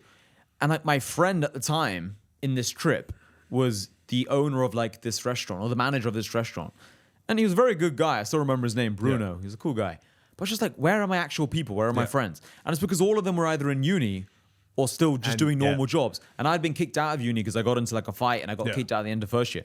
So like I lost contact with everyone who I was close with. I was like, I need my own network, my own community of people who are like me, who I can resonate with. Sometimes it's like that. I think as a man, like you become what you needed. Either you become the voice that you yourself needed, like you're a guy that's figured out money and figured out this so you can teach others, but you had to learn it the hard way. And I think it's part of it, right? Like be the change that you want to see in the world. Sometimes you do become that. And then you're like, you've realized, why is there, no network for me? Like why am I struggling to meet people? And you realize actually, if I have this problem, a lot of others probably have the same issue, and then they can come together. It's why I always share with people like the actual real advice, like focus on principles over like quick tactics. Like if you actually are pretty good at sales, you can have a conversation with someone. You're pretty good at marketing. If you trust your you're product, respectful. You trust those things. You sell it with conviction because you actually believe in it, like you said. And you're not overly fat. And you're a case study yourself. Right. Then it's just like, but I'm not even talking about personal brand. I'm talking about just in general. If you have those basic skills, bro, people will find an opportunity for you. Yeah, it's like true. if you meet someone like that and they're struggling, Of course, and if you feel like they're a loyal person, you'll hire them. Yeah, put them behind the camera or do something, right? Exactly. Something to help them. I think the same thing, right? Like you're never going to live under a bridge if people like you. That's a real thing. That's it's real, only yeah, going to yeah, be if they're like you. Maybe they have some addiction. Is that like a famous famous quote? I don't know. I've never really thought that. I just said it. I Yeah, just it think sounds that, cool. but I think it's true. Yeah, you I just agree. won't, right? Like, because even if you're, and if they trust you, has to run in there too. But they'll find something for you. It doesn't mean that you're going to live well. You're not going to be a millionaire. But people will be like, they like you being around. You're respectful. They trust you. They know that if you're overhearing conversations, you're not going to run and tell everyone. So you're trusted. Being trusted is very valuable. And sometimes you can trust people around you that you don't like entirely well, but you trust them and they're still in the room and you can still tolerate them. But trust is kind of becomes everything, right? Because if you overhear, so like having a girl or something, and then if you've got your girl and she ever repeats something that you tell her to others or something, it's like a disqualification. Trust becomes kind of everything because you sit and talk and you have friends and you have this and you don't want them to repeat things to competitors because sometimes they hear like just a snippet and then they tell people and try to make you look bad and all of this stuff and they don't understand the context. Context is everything. 100%. Some people, I fucking have groups where I'm with the lads and sometimes we make fun of people and laugh at people and if they were to see it, they'd be upset. But then it's like, that's just the nature of teams and games and like guys. Sometimes you say this guy's a dickhead or a knob but you don't want people to repeat that and share it around and be like, because then it looks like you're gossiping about them. But it was a split momentary second that you said it. And if they said it about you, you would laugh at it. But it's like, But that's why you can't be around those 50-50 people. that's right, yeah. Because then you're always walking they're around trying to be with eggshells. too many friends, right? They're Yeah, like, yeah, I'm friends with everyone. I don't like that, right? Like Yeah, the yeah, concept of that someone can be friends with someone who's betrayed you and they want to also be your friend, that never works out. It always ends up poorly. Like someone's deliberately stabbed you in the back or you know that they've done something dishonest to someone in your team, you have to kind of just cut them off. And if that one person still wants to hang out with them, that's a problem because it's an integrity issue. Like why are they around someone that's It's like desperation. Yeah, their same, integrity. the same thing with the whole girls They want to point, be right? liked, right? Yeah. Like if you have a girl, like if you have your girl or my girl or anyone, you don't really like it if she would run around and talk to everyone. She doesn't want to be liked by all of the guys. She should worry about being liked by you. And as mine should worry about being liked by me. So it's always this very similar thing. Like it's the connection. It's more important. It's all simple stuff, but people but just some overlook people it. don't know. I don't think some people don't know that Really? sort of thing. I think that they also don't really understand networking. Like Okay. networking is having a No, team. you're right. You are actually right. You have to leave with the team that you come in with. I've seen so many people where they network or they do things and they're like, try and cut you out of shit. Like they meet someone through you who's important and they're like, you're fucked off. And now they're trying to maintain that connection without you. And even the person they met through you is kind of like, Hassan, are you all right with this? Like they know the etiquette, but the other person doesn't know it. Or they leave in a new room and meet a bunch of cool people. You had a lot of stories like that, a lot of situations. Meet a bunch of cool people and now they're like, I'm going to join this group instead of the people they came in with. It's like going to a party with a chick, chucking your chick away and leaving with a hotter chick. That's an integrity problem. People see that. Yeah, just like, when you use those examples, it just becomes even more obvious looks how poorly, stupid it right? is. Yeah, like of course. it looks bad because you got to leave with the people you came in with. Same as business, same as life. 100%. But it's a big part of it. Yeah, it's crazy. Initially I said to you, I thought like that was just so simple, everyone knew that. But then I was thinking, bro, it's actually, you're right. Like it's actually not, because I remember one time I was like handshaking someone. Yeah. Bro, this guy, and the reason why I know this to be exactly true is because I have a video of it because I was filming. Yeah. And someone gave me a handshake of 15 seconds. 15.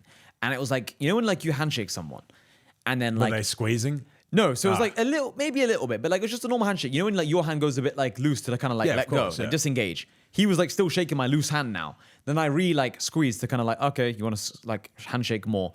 Then I'm like letting go again. He's still shaking. And then it's like, I was kind of talking to someone else. So I was kind of just, it was like this weird. weird. They're trying to draw you in. It was just weird. Yeah. It was like very weird. And then it's just like, I think what it was is this person was watching those videos on YouTube, like, what's that thing called? Like how to interact or how to win someone over. Like how to be the alpha side, how to impose your. But people don't like that. See, squeezing hands or bad interaction, you have to. But it work wasn't hard. even like I wasn't intimidated. It would just always But stuck it's a out to me negative of like, it was interaction. just very weird. I So was now like, the person has to work much harder to repair that damage. of course, I just think he's now socially autistic. Yeah, and Because- if not only that, maybe he's like got some competition or something weird with you because people don't. No, this like guy that. liked me. That's what I'm saying. It's weird. It just was weird. Yeah. You just think in your mind, all right, he's just socially. Later, you're like, I don't really want to have too much to do with that person again. Yeah, you just think he's naive and very socially Yeah. awkward. So Yeah, it's just true. like, okay, I probably won't bring him in front of other any people. of the gaming is true, right? Like gaming, you're trying to like, how do I get the perfect handshake? How do I maintain the perfect eye contact? It's not about games and tricks. It's about becoming the person who does, who actually just naturally does that. Because people look at Trump, for example. Because you become that guy, right? Yeah. And you figure the rest out by proxy. Like you actually become the guy that has value, and then it doesn't really matter how your handshake is, because people are like, he's cool. You know, he shakes hands, he's fine. He knows his value. He knows where he stands. He doesn't have to do tricks, because tricks always fall apart, right? Like tricks when you meet someone and they bullshit about who they are or who they know and things like that, it falls apart because you know who they know. You know someone, so it's going to come out. I'm not saying I'm at the top, but on the high, like once you're at a certain point, people know each other, or at least know about them. Like my friends know you, and they've said that they've had very good interactions with you. But I think Akash used to be in my group. But it would be different. Yeah, I met right? Akash Like you would before, know. Yeah, versus the same with me. You would have heard like Steven's a dickhead or he's this and that. I'm going to avoid him. Like people know, because people talk. They repeat it. Well, what do you think of this person? And if people have had a very negative interaction with you, it carries, reputation precedes you wherever you go. So it's good or bad. If it's bad, then it's very crippling for a guy, because trust again is kind of everything. You're not going to meet people if they're scum or someone you respect says that they're shit. You're just going to be like, oh. What do you think it comes down to? Do you think people are just too short-sighted? I think or do you think it's arrogance that like, I'm untouchable, I don't care if I'm rude to you? I think arrogance and short-sightedness, and maybe like some like autism sort of thing. Maybe they don't think that it matters and it does. Maybe some people trying to be someone they're not. There's too many, like there's some like loud masculinity guys online, and I think people emulate that a lot too. Like you need to be maintain like really stern handshake and like a strong guy, and you got to like act like scary or try and scare people, but people don't like that. Puts them on like combative or confrontational or competitive. Guys don't like meeting competitors. As soon as they feel like you're competing with them in some way, maybe you're competing with them to impress a girl, maybe you're competing with them and you think like, I just disengage then. I'm just immediately you're disengaged. like, immediately you're like, I'm not competing with anyone that I've just met. Or they compete with you in some, like you can feel it. They want something you have, or maybe they want some market share, or they want to do something, or you feel an instinctual competitive nature. Some people stare at you from across the room and you're just like, why are they like, there's hostility? I don't feel it. And when you know your own value and also control a room to a degree, you know to just disengage. Like you don't want to be around that, because you can sense it early, and you know later on it's going to be huge, because eventually they're going to do something really negative. If like, your girl's sitting there and someone's like staring at her or tries to talk to her with you, immediately you're just like, it's just weird. He has no decorum. Like he doesn't understand. And humans, like he wouldn't like it if I did it to him, but now he's doing it to me. So that's really all it comes down to, is like, when you say these things, it just makes me laugh, because I know these things happen, and I've had situations where like in the past it's happened. But you pick I try around. so carefully to like disengage completely with that. Like if someone was just like eyeing me up in a weird passive aggressive, you can feel hate it. that, You can feel like they say something, like they mention some shortcoming or something that you've had. Oh yeah, your fight was good, but like you didn't really do much, or something like that. Like glad you won, you can't tolerate. Glad you won, but like you didn't really do very well. I thought you said you were gonna get a knockout. Yeah, it's just something like that. Shut up, mate. Or didn't you say that like I guess it's okay that you bought this, but didn't you say you were going to get like the, I don't know, like 812 GTS and all of these models and all of that? So even when you win, it's still not enough. But that's passive aggressive, and that's going to come out as a problem later. That's a guy identifying to you that he's competing with you, but also unspoken. Unspoken competition is worse again, because then they're bitter. The bitter guy in the corner that watches your YouTube or watches your Instagram, and he's like, fuck, he's done well again, or his girl's this or he's that. They want what you have, but they also think that you don't deserve it. It's like envy is why people die, right? Like Pop Smoke and guys like that get shot. They go home and then someone's envious of them and kills them. It's crazy. Envy's a dangerous emotion. But also can go the other way, where like they're trying to be nice to you just to get close to you, so they can learn more about you and eventually. What do they say? They say if someone tries to like compliment you too much or flatter you too much, you have to be careful of that as well. Yeah, of course. Did you get like that though? Like flattery is kind of. I don't get it in the way of like, I think this person's just trying to compliment me to get close to me to hurt me. It's more so, like I said, because I'm mainly just hanging out with people from my community. You're already kind of vetted, right? Yeah, it's more so just a case of like they're complimenting me a lot because they're just happy to meet me, and it's just like good wholesome vibes, and it's just like it's whatever. The good thing of having a community, right? Like you can vet guys, and you would have heard things about them, and they also there's probably like, I don't know, I haven't been in there, but there's like I assume operating procedures, like how you're teaching them how to interact and how to network, right? Yeah, 100%, and that shit can change your life.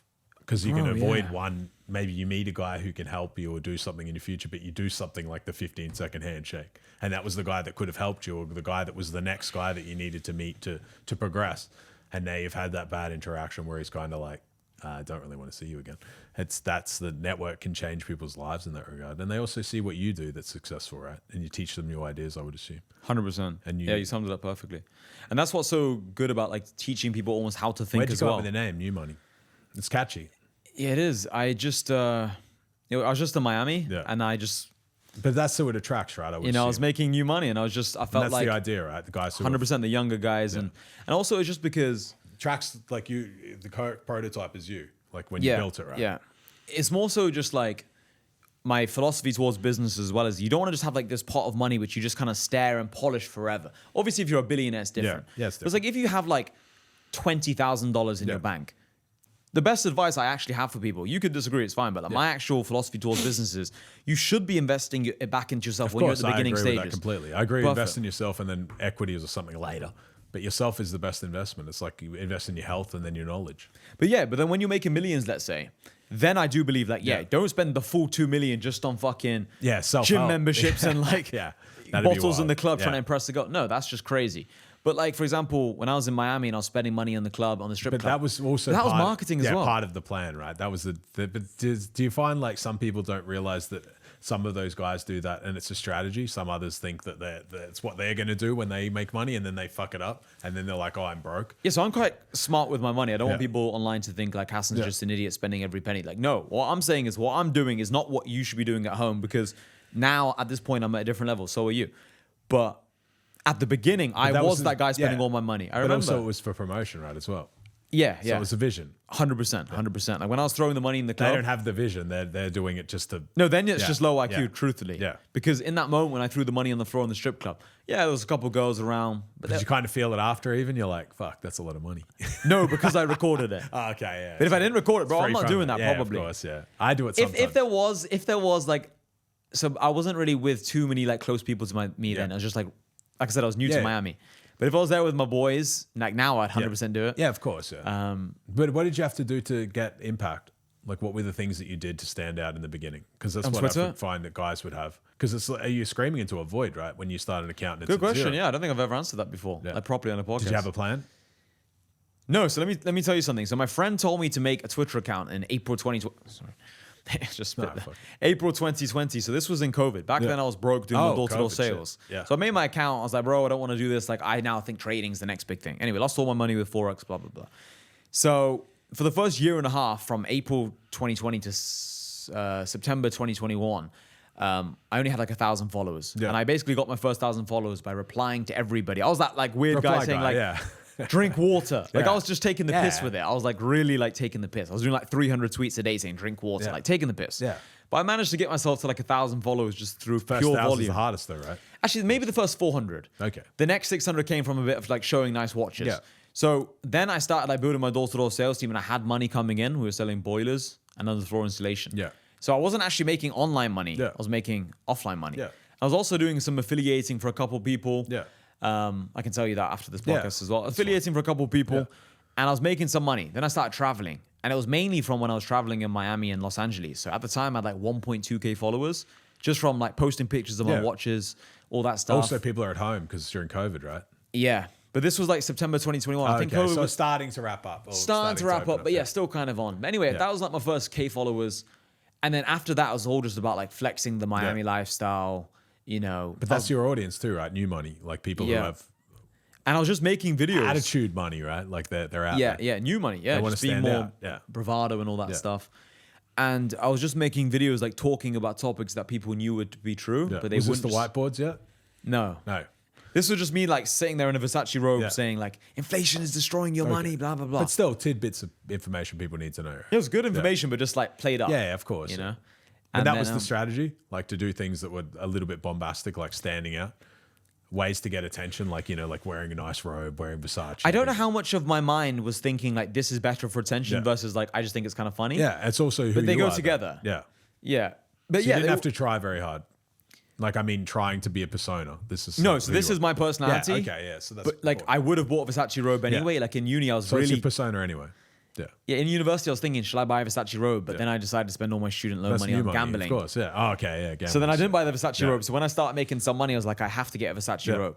But that's what I actually tell people is a good investment. I know it sounds crazy, but if you how spend much equity has been produced since that? The a videos lot. since the beginning, right? I made a lot of videos and it helped me. Because those first initial followers are the most important.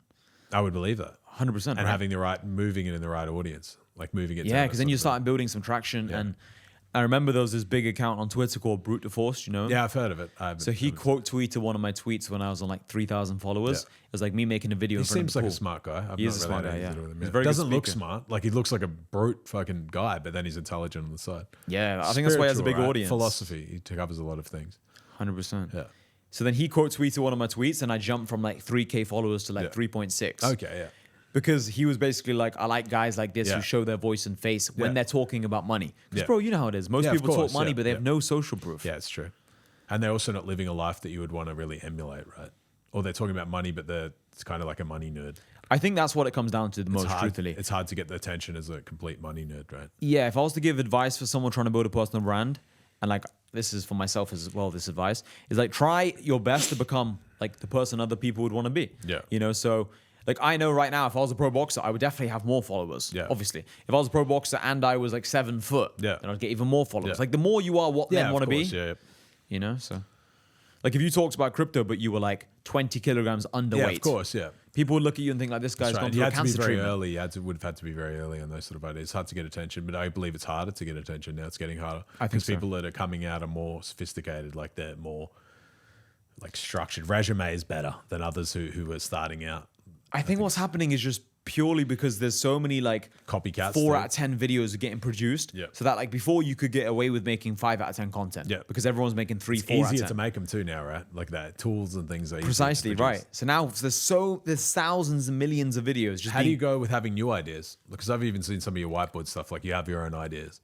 How do you find that? Like being able to produce? Do you sit down and like brainstorm ideas? Do they come to you? No, so at the moment I feel like I'm not trying my best with content, but I feel like at the Do moment... you write them down when ideas come to you? You just sit there? No, so at the moment I'm purely just like I'm not sure if you've heard me say this, but I'm purely a do more, think less kind of guy. Okay. So like my idea, like when I had the idea to message you about this podcast, I literally messaged you. There was no like, is Steven like gonna say no? It was just like... But it's good. It eliminates any moments that fuck it up. It's like if you meet a pretty girl and you sit there and think about it for 5 seconds, it's You're going to talk yourself out of it. It's finished, right? Like, maybe she has a boyfriend. Maybe there's always a million reasons, and she senses it. She's like, he blew it. Completely. He didn't come up to me. He's thinking about it. It's killed the moment. Yeah. It's like no man's land, being a no man's land. Maybe you would have said, no, I've gone to Poland. But now, just by me messaging, now if I'm in Poland, now you might message me first. It's just like people are too arrogant. Like, I don't want to message people first. Yeah, I believe that's true. And I think that, it's the only person that's like that, where they would be hard on you for messaging them. It's people that are like on the lower end anyway, right? For sure. People you don't really want to talk to. So it's a filter. Like you don't want to sit next to someone who's egotistical and sit there and talk to them and they just talk down to you. Oh, when you get to my level and I'm 50 million and like, yeah, what did you get? Like an entry level Ferrari or this? I don't like that sort of energy because it's dismissive.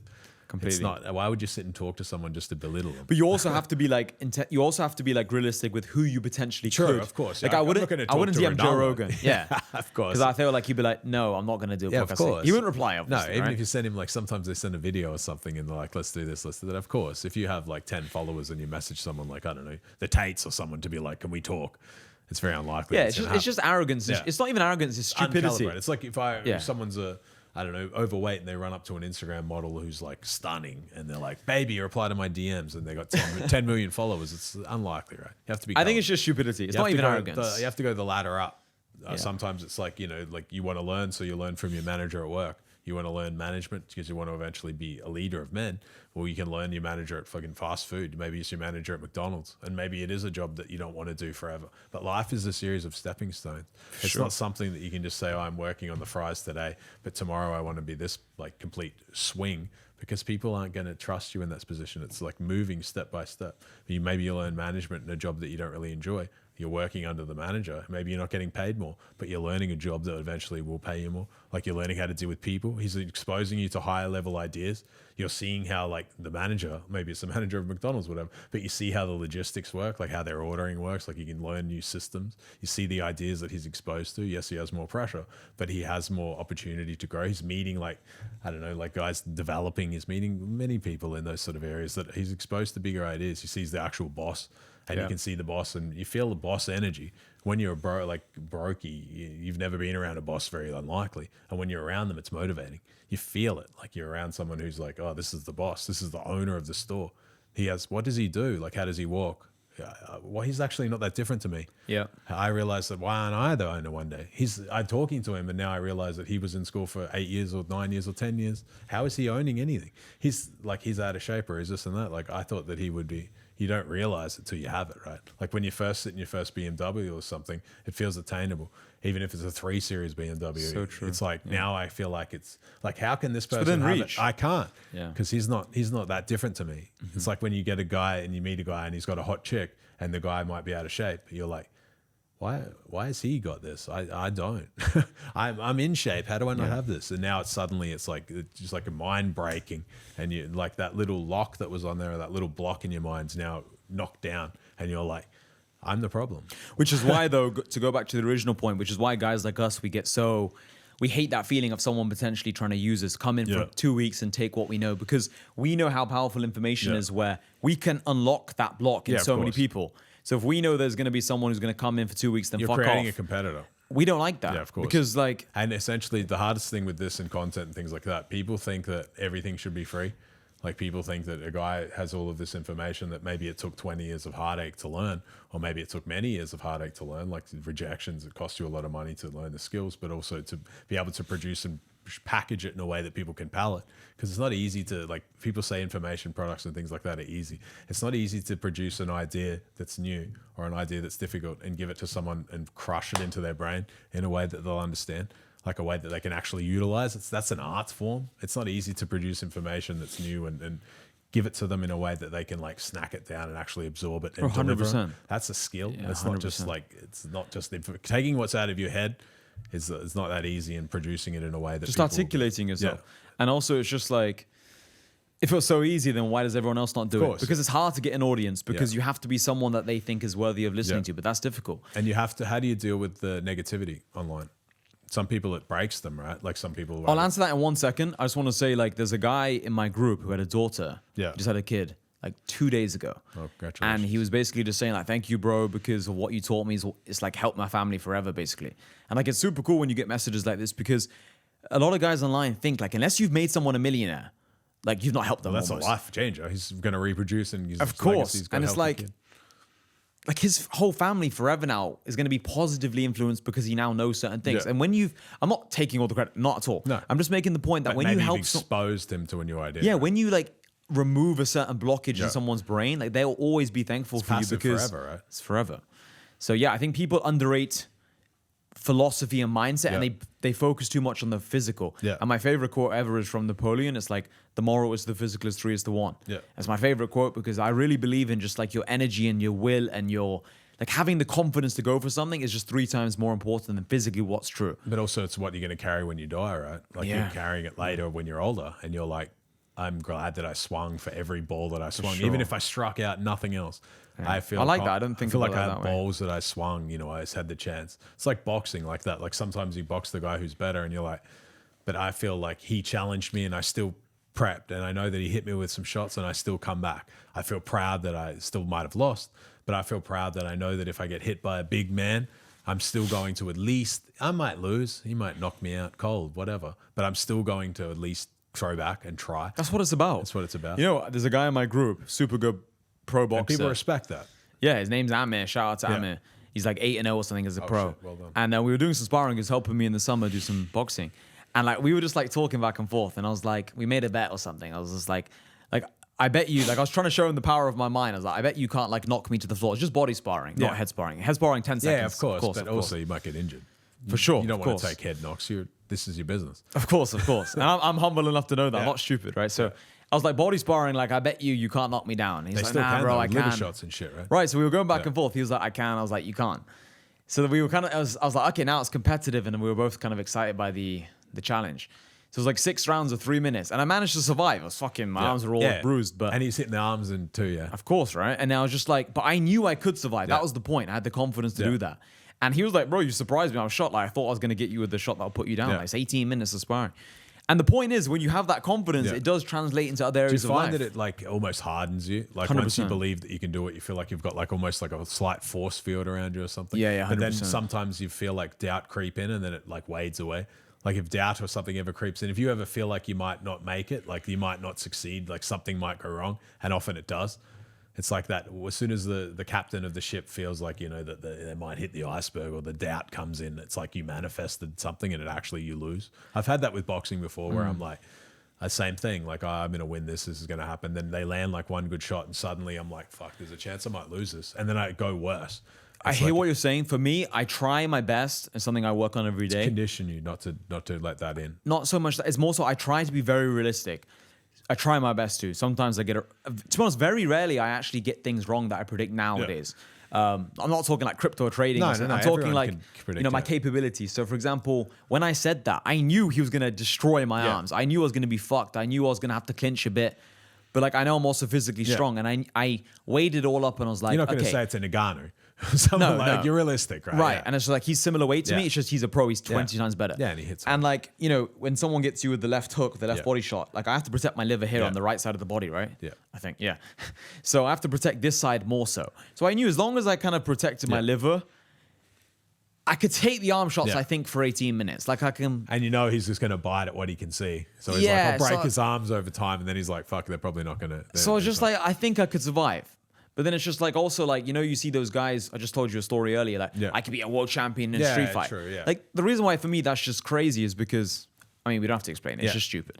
So I think you just have to be realistic with your capabilities. But for me, when I get hit with like an L, I think what I do is I try and anticipate that's potentially what could happen. Like right now I'm heavily invested into Ethereum. Yeah. It's gone down by like half of what I invested. I put $1 million in at 2,400 and I run a group. Shit, so down like 30 or 40% on that. And I run a group, so understand that it's the same thing, right? I do believe that it's going higher. I believe at the end of the year that will be. I put a bet up on my YouTube that if it's not 4K at the end of the year, I'll give one person 10K. That's what I said. Oh, so you're confident? Good. That gives me more confidence. I'm confident in 4K at the end of the year. I got in at like 3.1 average. Yeah, I put in like sucks. just under 600. Sucks. Yeah, that's painful, but it's the same. But I'm okay with it because I knew it could go down. I have like 1,500 Ethereum, I think, so I'm the same. I didn't sell, so when it falls like 1,000, that's like 1.5 milli. So it's the same similar thing. But when it's the way down, it always hurts. But I think the way up, I think we got QE coming. I would believe that, like quantitative easing, I believe is coming. I think what we got now is essentially like QT, quantitative tightening, is wrapping up, which means the Fed's selling their balance sheet, like they're selling assets down, eliminates liquidity for the market and creates more sellers of the market. I would believe that. I think what happens now is that, I do think quantitative easing is coming. And historically, like after COVID, I think that's actually what we're heading into. Okay. I think what people will be very surprised that, you know, I do believe like maybe we go to 60K for Bitcoin, but I think Bitcoin ends the year at like 140, 160K. I think people will be very surprised. I think that, quantitative easing is coming eventually. Maybe it does take till Q3, maybe it takes to Q4, but that's the easier money coming to the market. And a lot of people will enter into DeFi because if you're able to get 4% in the money markets now, like maybe long-term savers, you can get a 4% yield, but then eventually rates go down because I believe that they're going down. And now people want to enter like DeFi protocols and things because it's 5%, but if it's like the 1% difference doesn't matter. But if it's like, 2% in the money market or 3%, people will take more risk in the crypto market because they're like, I want to lend in crypto because I'm happy to move into the DeFi protocols, and then they lend and then they use that lend. So they lend against their Ethereum and then they get USDT and then they like pump other coins. I don't know anything about that stuff. I so do believe that's what's coming. Yeah. I think, but it's always leverage that pushes the market, and it'll top. Okay. I do think that the 4-year cycle mold will mostly break this cycle. I think that we won't top till like late next year or maybe even after. So you think the bull run's not finished? I don't think it's finished. No, I think this is just going to be remembered as like a mid-cycle slowdown. Maybe we do go to like 60K Bitcoin. Maybe we go to like a 1,200 Ethereum. But Ethereum now is at like 2017 highs. So we're at the all-time high from 2017, like 1,400 or 1,500. So we're kind of like at all-time highs. So that's a huge, should be like a ginormous support, right? But Ethereum has some like a reality crisis at the moment. It doesn't really have struggling for a use case. Yes, I do think that they have the best developers. I do think that its use case will be real world assets. It will be like, it's the most censor resistant chain. Solana is good, yes, but they can seize, like they can freeze funds and they can freeze Solana. The chain can go down. They can do things. They can alter blocks and things. Can't do that with Ethereum. But I do think that, I think Ethereum's use case will come into the future. But that's the hardest thing too, is that Ethereum hasn't marketed. Like they don't push pumping ideas. Elon Musk and Tesla, they're the best marketers in the game. And Solana, they're amazing marketers too. So Ethereum needs to understand that they suffer from what intelligent people suffer from. And that they think the tech is enough. Like, I have the best product. But they don't think, I have the best product, so I don't need to market it. But it doesn't work like that, because you still need to market, because you still need to make it the best investment, because it's an investment. People want to they need the money to go up. Yeah, they need the money to go up because they want to be more involved. People won't invest in something if they're not going to get a return. So you need to make other people want to invest in it, not just be like, we got the best tech and that's enough, because not enough anymore. Like the best car companies, the best this and that, they all have to promote. Tesla is the best. People think Elon Musk is the smartest man in the world. Is he the smartest? No, he's not. Like, obviously not. There's many geniuses that no one knows about, but they think he's the guy because he's very well promoted. He understands promotion to a massive level. How did he become so famous, Elon Musk? I think that he was a member of the PayPal. They have a Silicon Valley group of, I don't know what they are, but there were a group of guys that were essentially like anything that they touched turned to gold. Everything was in PayPal. He sold his equity of PayPal. I think bought into Tesla, I believe. I think he wasn't the guy that had the ideas for Tesla. He was a board member, and then he invested a large amount of capital into Tesla when they were early. He wasn't the guy who produced the first Roadster. They had ideas of that already. It was another guy, but he bought him out and got rid of the guy. Okay. There was another man that was like, I think, quite a genius, and they got rid of him. Similar to Edison and Tesla, a very similar story. Yeah. And then I think that I don't think that's not to say Elon Musk isn't a genius, because he obviously is, but he's a case study in marketing. He's a case study in spreading speculation. Like, everything he's in is speculative. He's boring, like, the boring, like drilling holes. That could be utility for asteroid mining in the future. The car company, it's a data collection company as well. It's collecting your driving habits. You're in an automated car. The market for automated cars and trucks is kind of like unlimited, like theoretically unlimited, because trucks can be automated, and that's a massive amount of money. You don't need to hire truck drivers anymore. You can do all of these things. And then they have the AI company as well, and eventually they have Neuralink. So their concepts that they do is, he's a case study of the big mind. Like, everything he does can work in many ways. And it creates a lot of speculation, a lot of froth, right? Because he's a master of something that he can like sell and speculate a lot on. Like Neuralink, the tech could be, if it actually goes in your head and it can do all of these things, what's the tech worth of something that can control a person? Then it's probably an unlimited budget, right? So he's very good at controlling elements of that. He's a master in that sort of regard, and also very good at collecting data. Like, he's a member of the, I'm not saying the government over there, but he's doing a lot of like big changes and that. He's a public billionaire. He's not a member of parliament. He's not elected, and he's running a lot of these things. He's a very big case study in someone that's a good promoter, and he knows how to manage his reputation. He does reputational things that should destroy a person, like his reputation of private life, his kids. But then he seems to get through it because he understands, he understands how to make himself a martyr. So people attack the company, and then he knows how to stand behind it and be like, never let a crisis go to waste. Like all of the SWAT stickers and people draw on the cars. And he says, oh no, that's just because I'm helping you guys so much. And that's why people are damaging me. I'm the one that's like, I'm taking the arrows because I'm saving you. Is that what you're saying? Yeah. I don't see that. Yeah. But nice. He's very good at that, right? Like he's a master of the never let a crisis go to waste. And that's the way of promotion. Unfortunately, in today's age, you have to do that. Like if someone's attacking you or something like that, it's all how you like present it.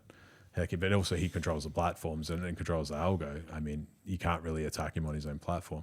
But I don't think that he's a bad person. I just think that he's very smart in that regard. I don't think that he's the genius. He's obviously got a team, right? He's not sitting there, sitting on Twitter and replying to a bunch of shit. I would imagine he's very busy. I think that if you were to talk to him and meet him, he'd be a busy man. For sure. He's running a lot of different ideas. They got SpaceX. They got all of the rockets. They got a lot of things that would be like very important to him. I think of all the important things, sitting there replying to tweets is probably pretty low on his list. He's got the best personal brand though. But he's so the best personal brand. And he has 200 million followers on That's Twitter. from Rogan. That's from all of those things, meeting people and becoming like he's the guy for the everyman. Like again, it's the same thing. Yeah. People can relate to him and they're like, he's intelligent. He's like Stephen Hawking's level. Like he's some like Superman in intelligence, but And that's not And to he say posts that he's memes not as smart. well. Yeah, that's not to say Yeah, he's not yeah. smart and that he's not a good guy. I don't know him, so I can't say if he's good or bad. But I know that's all intentional. Like that's all deliberate. The memes, the everything, being relatable to guys in tech. Like he controls a lot of the people in tech think that he's an amazing guy.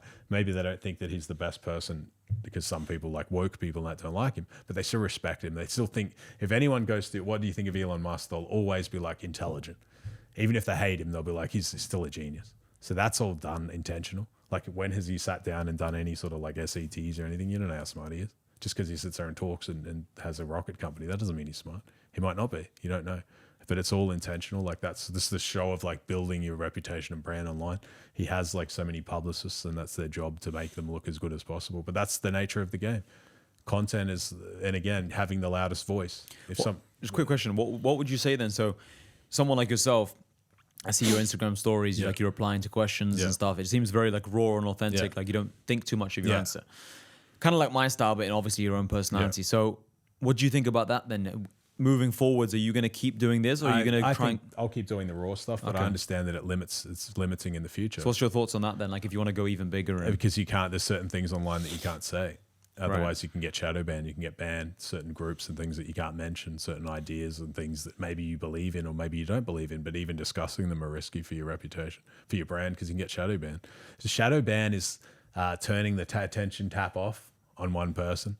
The shadow ban is you had an idea, but we're not going to tell you that it was the idea that's bad. But now your viewership's just crashed 90%, and eventually you're going to figure it out, and you're either going to stop talking like that and start a new channel, or you're going to talk like that, and then we're going to turn the tap off again. But then you talk about other ideas, and you get a lot of attention. So eventually, it's conditioning people like Pavlov's dog. Like talk about what we want, and we'll make you famous, and you get attention. You'll get this.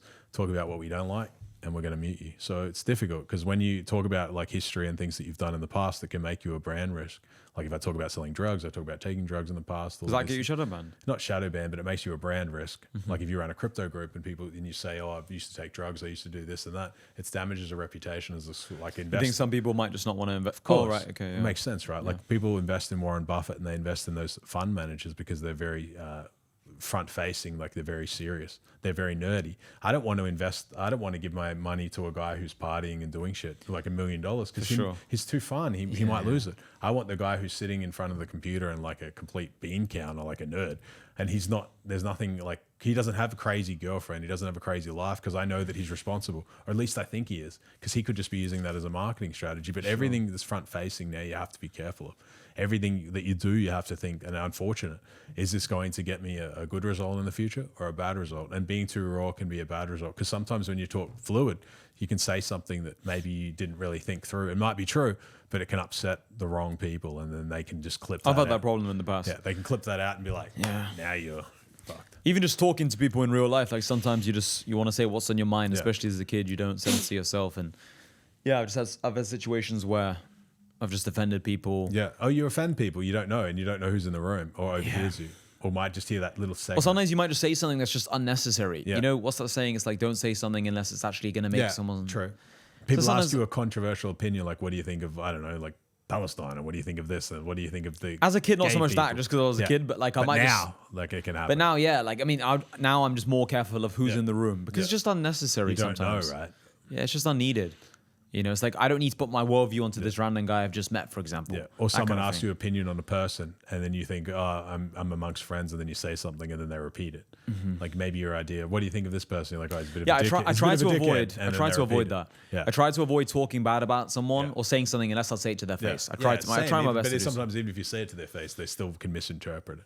For sure, like they take it poorly. And some people get insecure. I think if you can't handle someone telling you the truth, then to me it's an insecurity. Like you have some sort of problem. It's low self-esteem. Yeah. Like, but then I don't want to be around those people because they're the most dangerous. I think they're the ones who backstab you. Like the truth, if people tell me, oh, I've been addicted to gambling, I've had drug problem, I've had this and that, doesn't hurt. Would you say you're properly addicted before to gambling? Used to be, yeah. What kind of gambling were you doing? Casino pokies. This the slot machine. The slot machine. Oh, yeah, they're the I don't worst. know how they got me, because I just had a time where I just sit there and just watch them hours and hours. I like the red and black, just classic. Yeah. Okay. Yeah. Simple, right? I never played the machines because for me they just always seem like a scam. Yeah, they're scam. But then I like roulette. The same. I like roulette. Sometimes baccarat. I like blackjack, poker.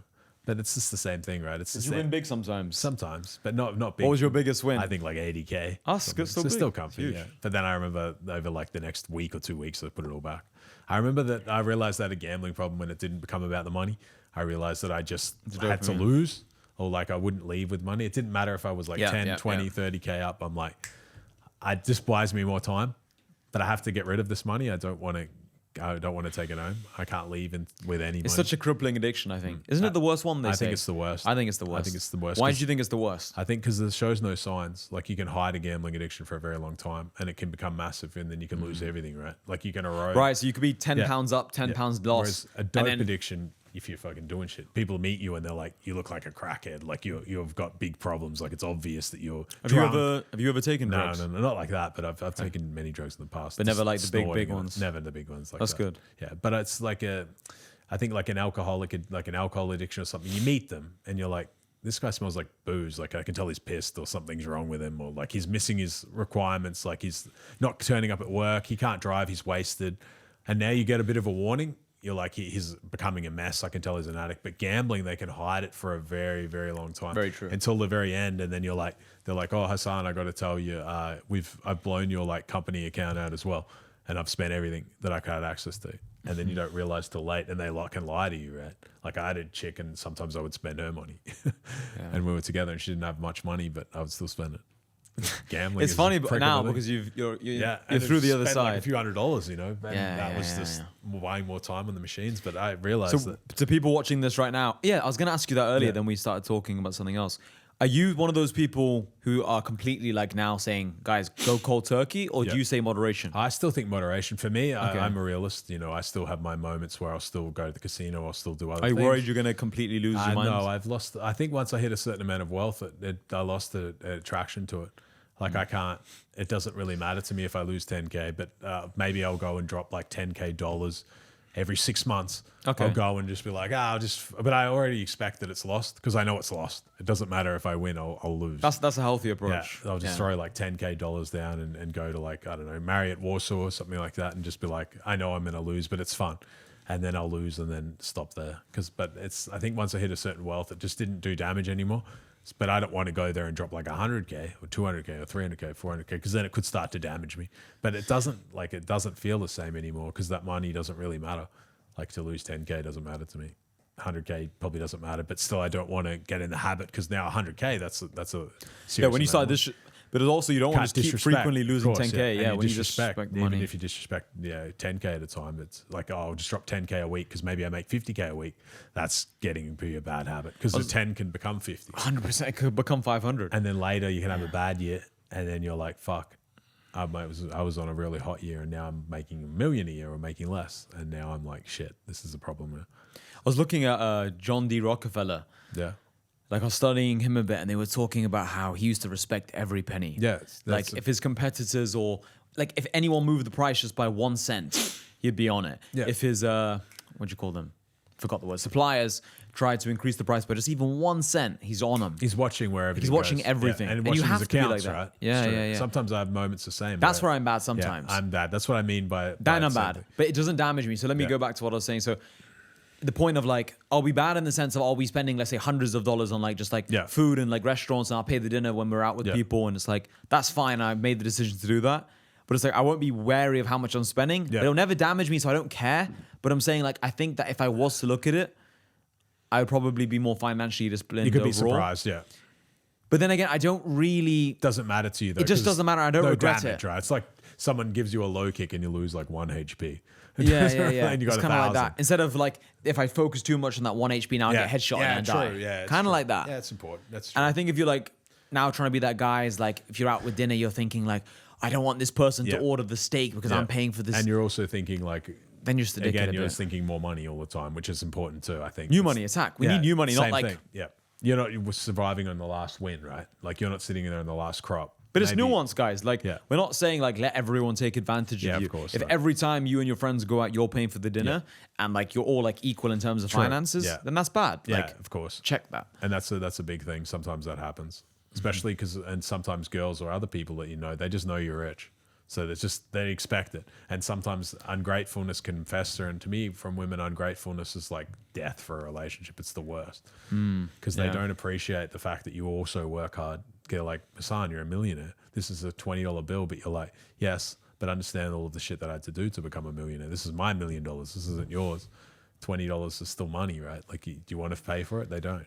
Yeah, I like when people are super grateful and, just to be appreciated. I've said this story a lot, and it's like one of my favorite stories. I don't have too many of those stories because then I got into a relationship and now I'm not just like dating 20 random girls. Yeah. But, you know, that has its limit, right? That has a time limit. For sure. And a couple years ago, I remember I was driving my GT3 RS and I picked up some girl in the car, and this girl was from back home. She actually just happened to be in Dubai. Oh. I was like, okay, this is... Because I literally... A lot has changed, right? Huh? For you, a lot has changed. Like, you're a different guy. No, but I never met this girl from my hometown. Okay. We just kind of followed each other on Instagram. And I was kind of just DMing her. Yeah. Just randomly. I don't know why I DM'd her that day. Maybe I replied to a story. Yeah. She's like, funnily enough, I'm coming to Dubai tomorrow. It's very random. She's like some work thing. Yeah. Anyway, picked her up in the car. My Porsche, which might be my worst car, some of my audience might say. Anyway, picked her up, and her reaction towards the car was like, wow, this is so crazy.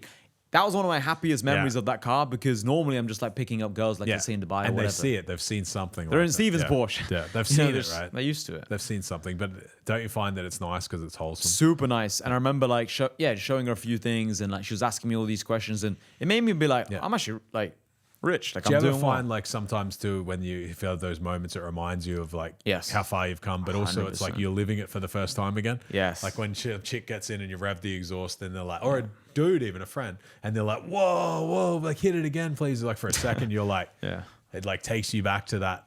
Like you remember actually you've come pretty far. Completely. Because it's easy to forget, right? Sometimes you like get lost in the sauce, and you can lose appreciation for the moments, or at least I can. 100% I can. Yeah, it's probably my most enjoyable moments with money, those kind of stories and those kind of memories. And it was interesting because with this girl, what had happened is I remember I DM'd her once like in COVID. It's not like I was following up with this. You know, just I DM'd this girl once in COVID, and she was in like a long-term relationship. So okay, cool, whatever. Yeah.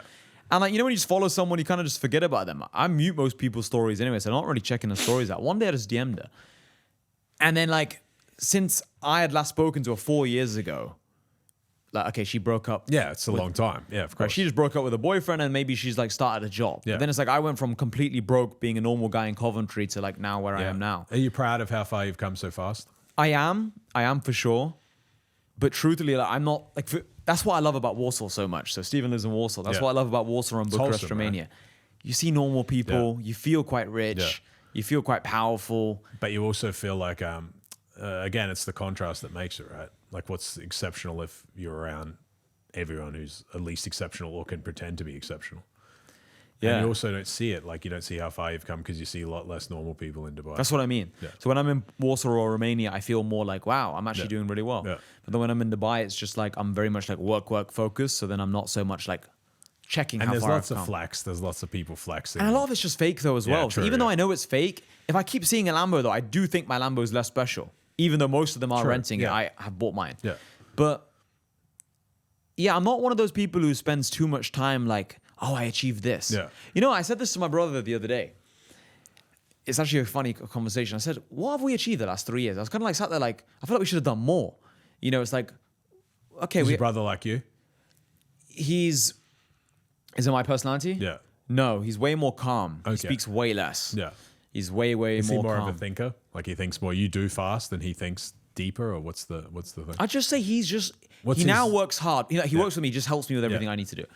But he's not like too bothered about money. He's more religious. Yeah. He's more like, before, if like you asked him 4 years ago. He's not materialistic or any of that. No. Like if you asked him like 4 years ago, what's your dream income? He might tell you 100K a year. Yeah. So he's more, where I was always modest, thinking humble. He knows what he's happy where he's at. Yeah, he's just a chill guy. He doesn't care. Who drives it then? You drive that sort of idea, or he still wants to drive for more? I'm definitely the more ambitious one, but like he helps me if I say, let's go do this. But like I'm definitely the one who'll be like up 4 a.m, like just researching new things. He'll be like, all right, it's time to go sleep kind of thing.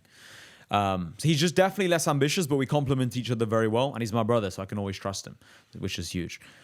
But Sorry, what was my initial point? Because we kind of just. Your point was based on still to be humility, or also based on. Sorry, yeah. What did we achieve? Yeah, what have you So it's kind of like, what did we achieve? It's like, well, we became multimillionaires, you know. But it's good that you had each other.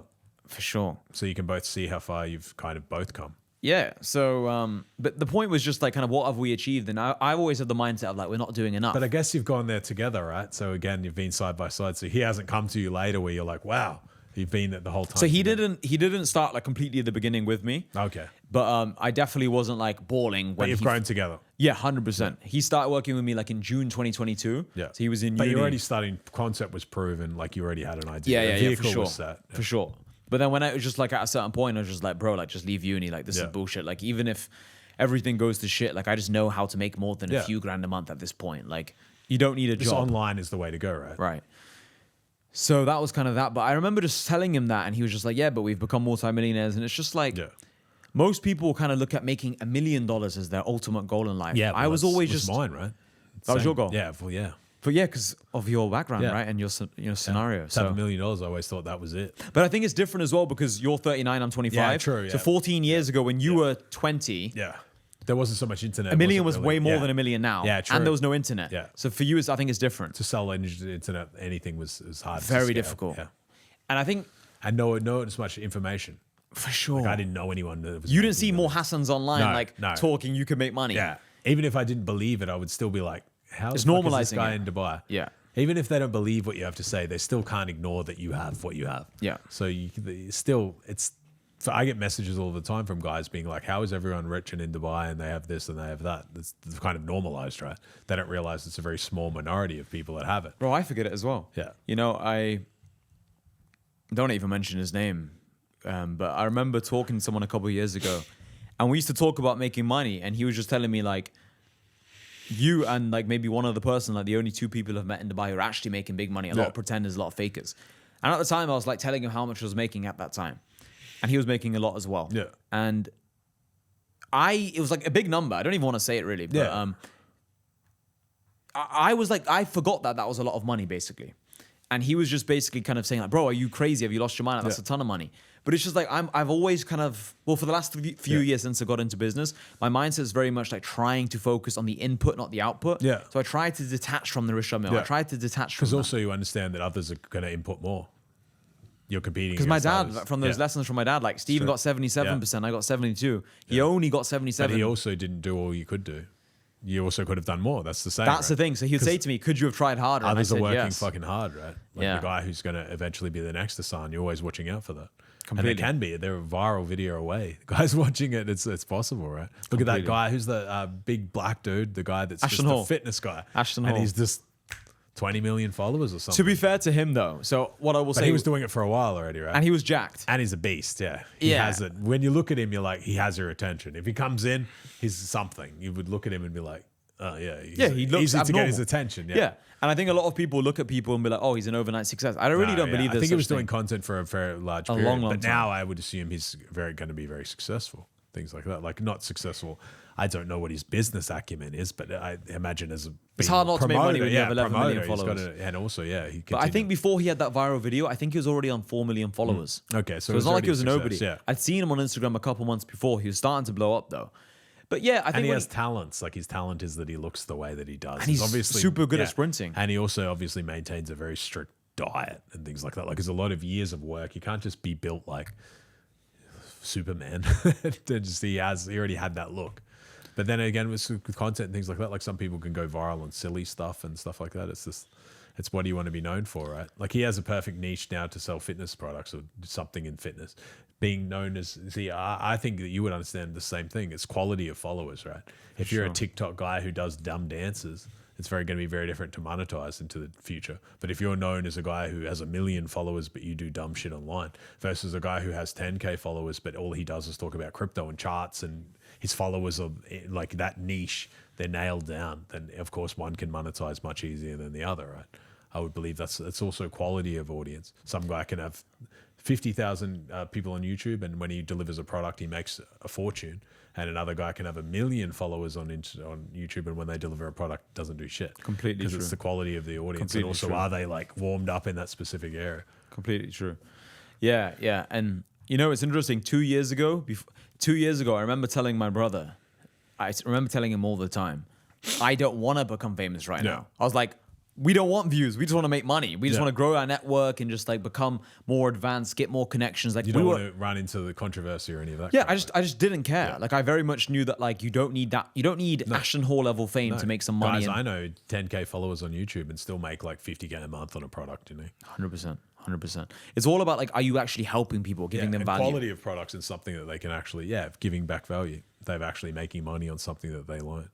Some guys learn in copywriting and things like that, and they teach it and they make very good money and all sorts of products, right? Yeah, it's just like whatever you want, you can actually get. That's just what I believe. Yeah. It's like if you want to actually give immense value to some people, you can charge high prices. And like you said, don't need many followers, you know? But some people just want to just chase views for the sake of views. I don't think that's the best strategy. Yeah. And it's because you've got legs, right? Yeah, you're going to burn yourself out. And it's also glitter.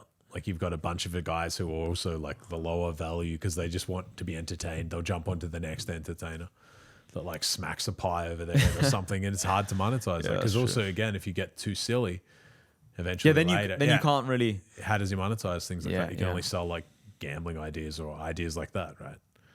But what I will say is, if I had to choose between like someone who's completely like, let's say there's a spectrum. Like, this is a guy just like getting loads of views, but they're a clown. This is a guy completely like irrelevant. Yeah, I would rather. True. I would rather be a clown. I'd rather be slightly more on the clown side because like the clown he has attention, right? He can has energy, and the clown can always recreate himself. He has an audience. He can easily be like, I've done this or I've like done that. Neon. Yeah, the streamer. So I met Neon maybe about a year ago today, potentially a year ago, and a lot of people on the line say he's a clown. Yeah. I've made videos about him in the past, but then we ended up meeting and. He's a nice guy, definitely a nice guy. If he just spent some time doing boxing and going to the gym, of course, he can rebrand it. Bro, he could sell a workout program and say to other guys who are young like him, bro, I used to be insecure. Rebrand. It'd be hard for me to talk to girls now. And everyone knows who he is already. And a lot of people would probably buy from him. Of course. Because he's consistent with his content. He makes a lot of content. And he has that audience of people that are, if they look like him, they might want to move that journey with him. And they're like, actually, this is something that I could follow. So yeah, of course. And also he's exceptionally... Like in that sphere, I think he's one of the more famous ones, right? 100%. What about if he decided to make an energy drink or make a supplement or make anything? We've seen it with Logan Paul. He has attention, right? And also they have like, the product fit guys that sit and discuss and they're like, this is the perfect product for you. They can figure it out based on you. You have attention. Even if you have attention for the silliest things, they should still. The guy who he has his teeth or whatever, and he like drinks gasoline or does like kind of weird stuff. The extreme behaviors, but he has attention. So would you agree, like the whole point of like, if this is irrelevancy, this is clowny a bit? I would still think, or I'd still rather be clowny because you can still pivot out. Irrelevancy is like starting from complete zero. Yeah. Like it's the guy who he has too much attention to a certain niche. He can still change. Like we've seen it. How many times, like Logan Paul, he had the commenting about the Japanese suicide or something, where he's like he went to some forest where people in Japan have killed themselves, or many have, and then he made some video or some joke about it, and then everyone hated him. Oh, he's like, he's heartless, why is this and that? And this was when he was big, but he wasn't as big as he is now. He's one of the biggest creators. And now he's one of the biggest because I think you just have to be welcome to the fact that controversy can come. Yeah. It's like I think every single content creator who's big has had some controversial moments. Or still has, right? Yeah. But it's either, I guess, the same. Like you have to be confident. Will it break you? All right. So ask me. I forgot to answer that question. You asked me, how do you deal with the negativity? Yeah. It depends. Do you get it? Yeah, I get negativity, but it also depends negativity on what. So if someone says to me, Hassan, your hair isn't good. It's like, I know my hairline's not the best or my hair's not good, right? But you don't care about that. No. So like, I'm aware of it. Yeah. If someone says to me, you think you're smart, you're not. Well, I'll sit there and think, okay, what did I say that made him, like, which video did I make? Oh, I'm trolling a little bit. But you actually do listen to the feedback then. Yeah, I read it and I pay attention to it. Oh, I didn't like your point about this. You're wrong and here's my rebuttal. Like you would be like, oh, I'm at least going to read it. I just know that in general, my viewpoints are going to evolve as I get older. Yeah. I'm 25 right now. I'm going to change my mind. If someone says I disagree, that's fine. Yeah. Like my worldview is a particular way. Yeah. But I also do sometimes sit there and think to myself, this guy said he thinks he's smart. He's not. Well, I'm a millionaire at a young age. Yeah. I know objectively, like I know my IQ is like above average, quite a lot above average. And I know that the majority, truthfully, basically everyone I've ever met, like no one's ever called me dumb. Yeah. So it's like, I think I'm overall pretty intelligent. So I have intelligent friends. To the table. You don't feel insecure. Yeah, so it's just like the whole point of like, if some dude who's like, £100 says to you like, oh, you're a pussy. Like, Yeah. let's say you just had a boxing Yeah. fight, right? Yeah. And I saw you uploaded the footage. Yeah. I've done like some troll sparring. Yeah, I videos had it before. People put it and they're like, you suck. You Yeah, shit. I've had it where I'm hitting like so slow on purpose, Yeah. or we're trolling, and then Yeah. you can't fight. So it's like, I know, like, I know that comment was going to come when I posted that video. Yeah. So I think when you're aware, I'm okay with it. It's also good too when you sometimes rage content's the best strat. Like posting a reply that you know is going to go viral or you know is going to get a lot of feedback because it gets a lot of engagement. But what about yourself? Like, how would you say you do? I realized that's when I realized that I'd made it. When people Okay. would write shit and I realized that I didn't care. Really? Like I don't care what people say as long as they say about me. What if someone says, so just quick question before I answer the like question. your mother's a bitch. No, that definitely doesn't I don't affect care me. about that That's because just they don't stupid. know me, right? Yeah, But exactly. But even if they're like, Steven, you're a drug addict, you know this, you were in prison, you did this, you did that. But you In the talk past, about it. I'm happy Yeah, to yeah. understand. I've given everyone all the ammunition that they could use, and that's fine. But again, the truth doesn't upset me. If someone comes to me and I says think there are only good things for you. yeah, if the truth how can it upset you, right? It's the same thing. That's when I realized you've made it though. Like if someone can anger you enough that you reply to any sort of message, if someone's like, Hassan, you're ugly, or Steven, you're ugly. Steven, what are these ugly tattoos? You can't talk about crypto. You got this neck tattoo. If you're in there replying, something's flawed with you. You have some sort of thing where you're trying to prove to a random that they're wrong. That shouldn't matter. Because it's like they're still irrelevant. And any time that I've been trolling people in the past when I was young, I didn't have my shit together. I realized that I was saying that because I had all of this venom in my heart because I was unhappy, and I tried to push it out onto the world. You know, the only time I've ever written like a hate comment or Yeah. a troll comment was actually like on a UFC live stream. Yeah. And everyone was saying, rest in peace, Joe Rogan. Oh, And I don't know why. I don't know what got into me, but my fingers started moving. And I wrote, rest in peace, Joe Rogan as well. That's the only time I've ever written like a troll comment or a hate comment. Just because I don't know why. I saw 1,000 people comment on this stream and I was just like, fuck it, jump in. yeah. Yeah, but no, it's the same thing, right? It's just like the hate doesn't come from the pure heart. The only time that I felt hateful is when life is not going very well for me. It's like anything. Like when the higher you transcend, love is the ultimate currency, right? Like how high you get, the love is everything. Like you're going to be able to open yourself up. You're going to be able to lift others up. Like it's like pouring from an empty cup. You can't do it. You can't you can't give girls compliments if you yourself feel insecure. You can't 100%. help lift your chick up if you're doing it from a position of insecurity. You're going to be the one that tries to bring her down.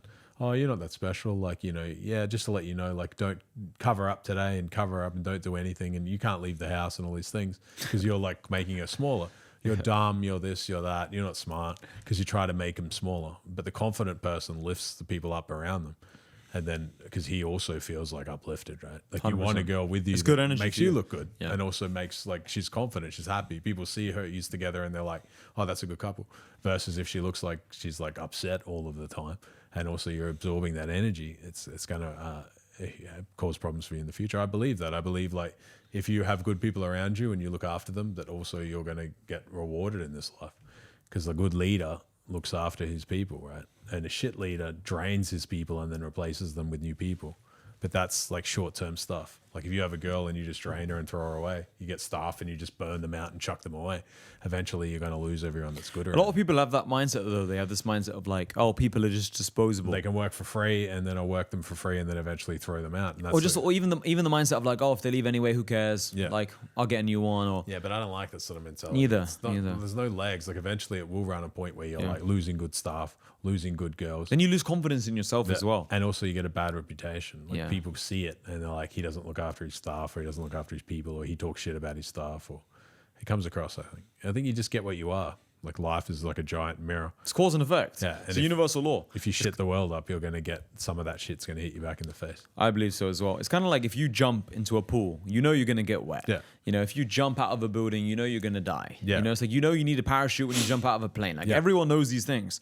But then when it comes to making money and having a good life, people are like, no way, my life is shit. But your input was bad. That's right. Like it's cause and effect. Yeah, you have to mail the checks to yourself, like you're doing good deeds, or also doing good things and learning good skills and doing good habits, because you're mailing checks. They'll pay yourself in the future, or you're mailing yourself liabilities. So what would you say to people who, like, they hear what you're saying, they hear what I'm saying, they're like, bro, I know, I agree, but I just can't get myself to XYZ, whatever that might be? I Like, would how just can you? develop a high income skill, some sort of skill? It depends what they want to develop. Maybe What market. if they give up before they've developed it? Like, how can they just? They have to do it. They have to do it. There's no, again, it comes from internally. Like a lot of people, I would say I have a system where I tell guys, turn the distractions off, like the TVs off, turn the distractions off, be alone and be uncomfortable in the thoughts that come up, write them down, write down their goals, write down what they want. What are they going to do to get it? Understand that anything that you want is finite. If you want a good girl, there's a finite amount of good girls in the world. If you want a Lambo, there's a very small amount of Lambos in the world.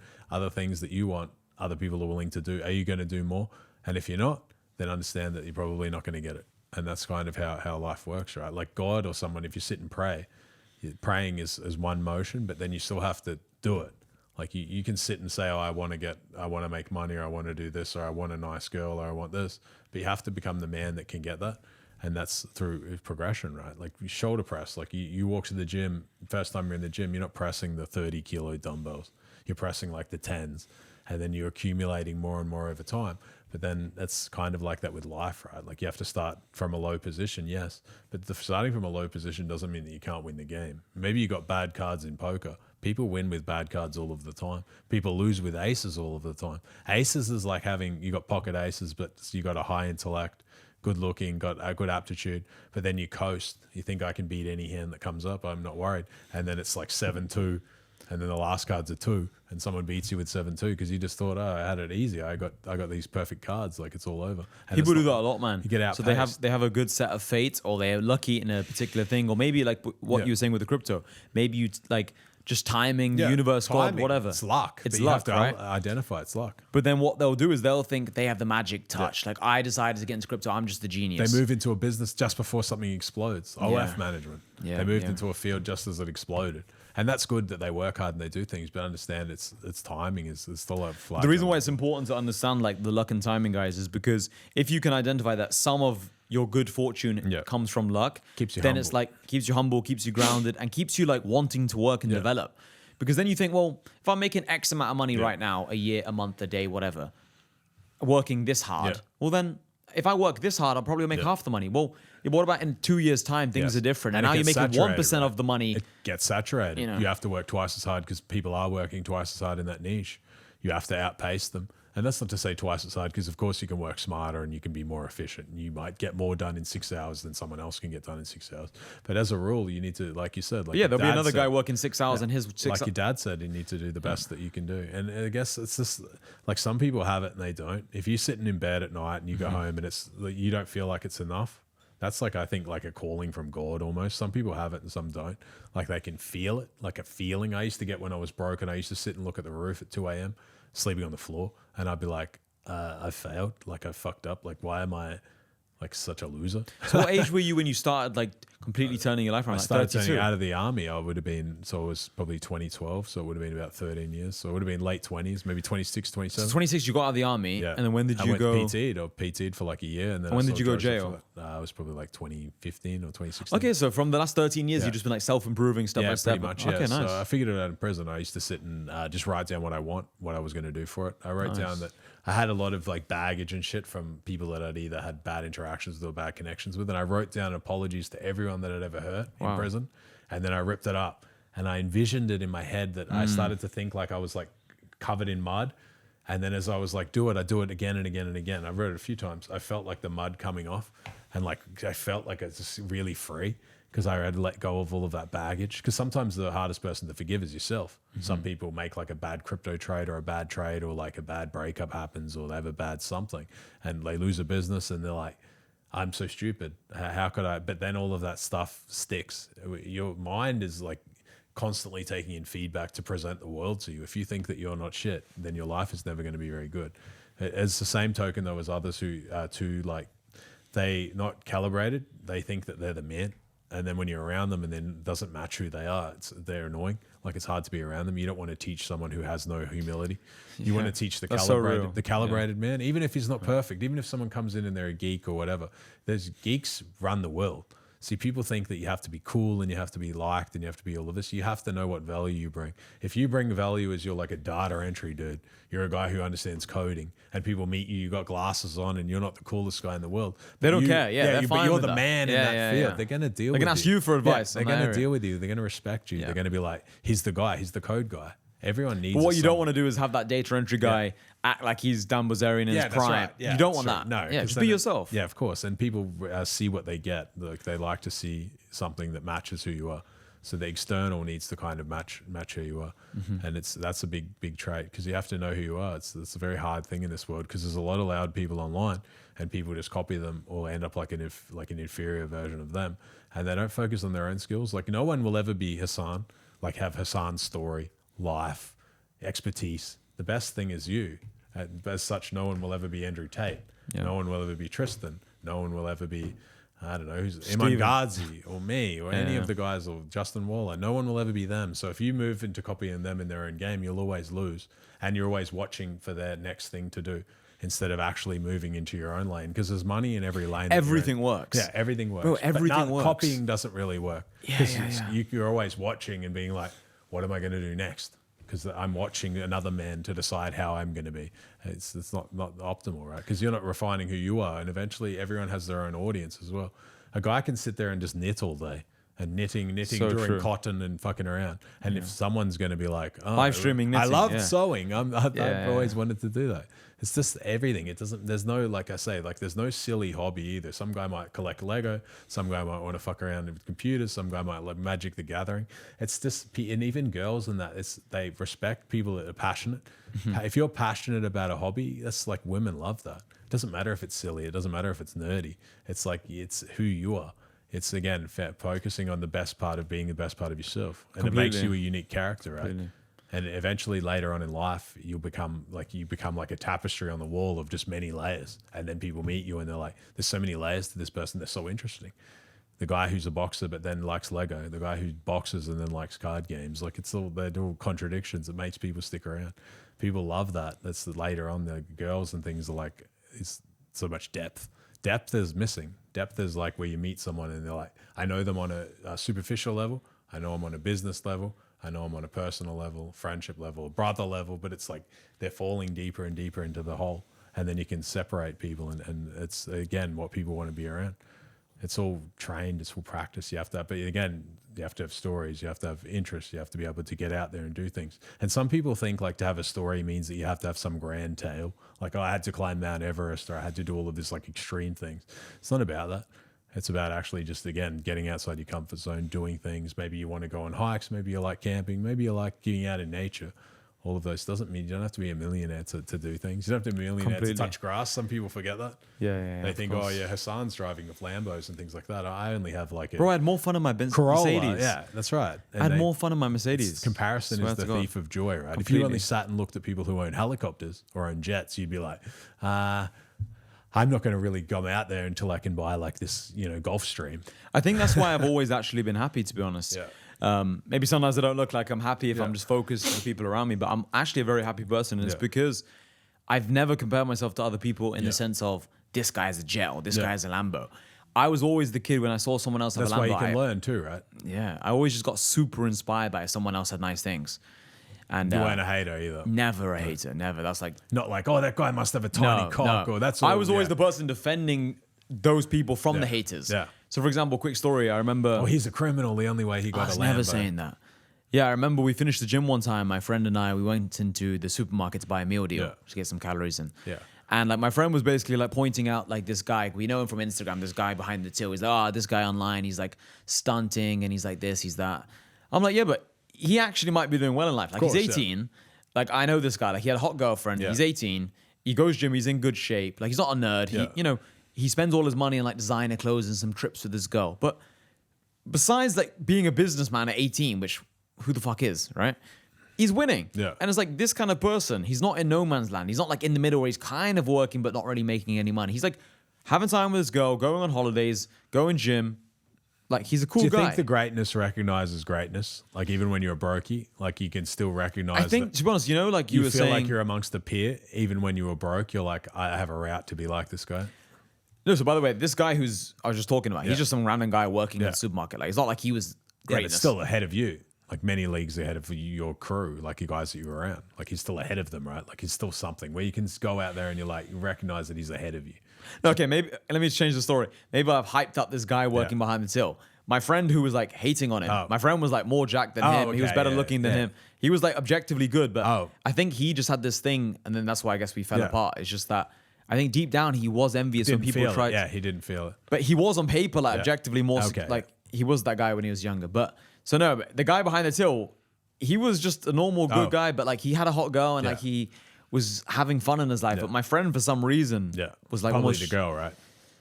But he was dating hot girls. I don't know what it was. Yeah. But my friend was successful at a young age like that. But anyway, the point I'm trying to make is Did you always think that you would be a success? You know, a lot of people say like Even as like a brokey? Yes, yes. I always was. From the age of like when you were talking, did you always talk as though you were going to be something important? Yeah.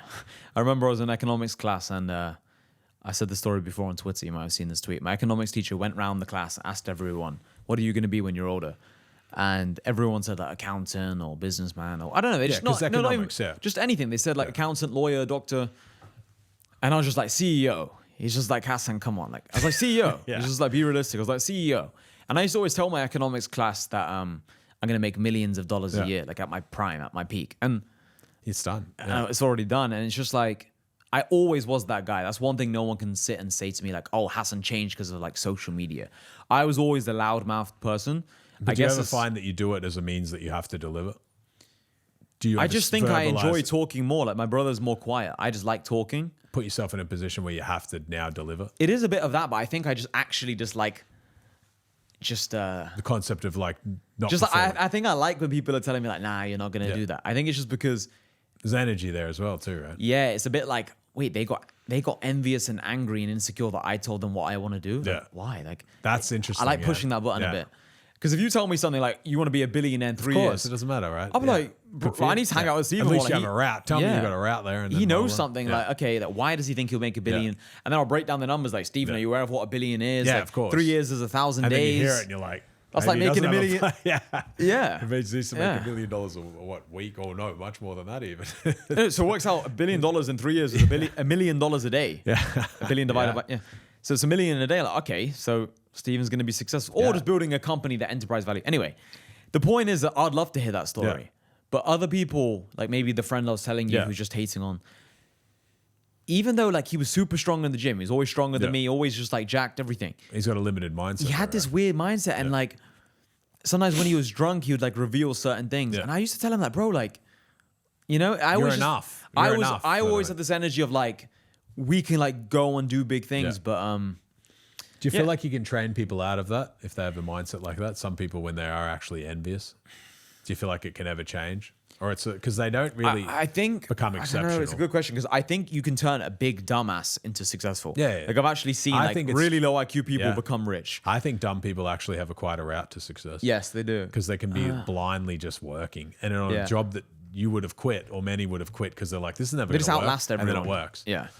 Envious people. That's a good question. It's one of my favorite topics, this topic. Because I think it's the most damning quality to have. I think so. The green eye or the evil eye or whatever. It's in, I think in Muslim culture or whatever they call it, evil eye, right? Honestly, I don't know. It's a really good question. It's making me think. It's the most restrictive for the guys that watch it. If they can sense it in themselves, you have to identify it and pull it out. A lot of people, when they don't like someone, it's actually that they're envious of the person or that something about them triggers you. Yes. Like you turn a camera on and you see some guy talk and you're like, this guy's an idiot. I hate him. I'm going to write something. But it's actually what annoyed you or what annoyed them is that the guy has the confidence to talk. He has confidence. Maybe he doesn't look great or he doesn't do this, but it triggers them because they're like, how is this guy doing this? I would never be able to do this.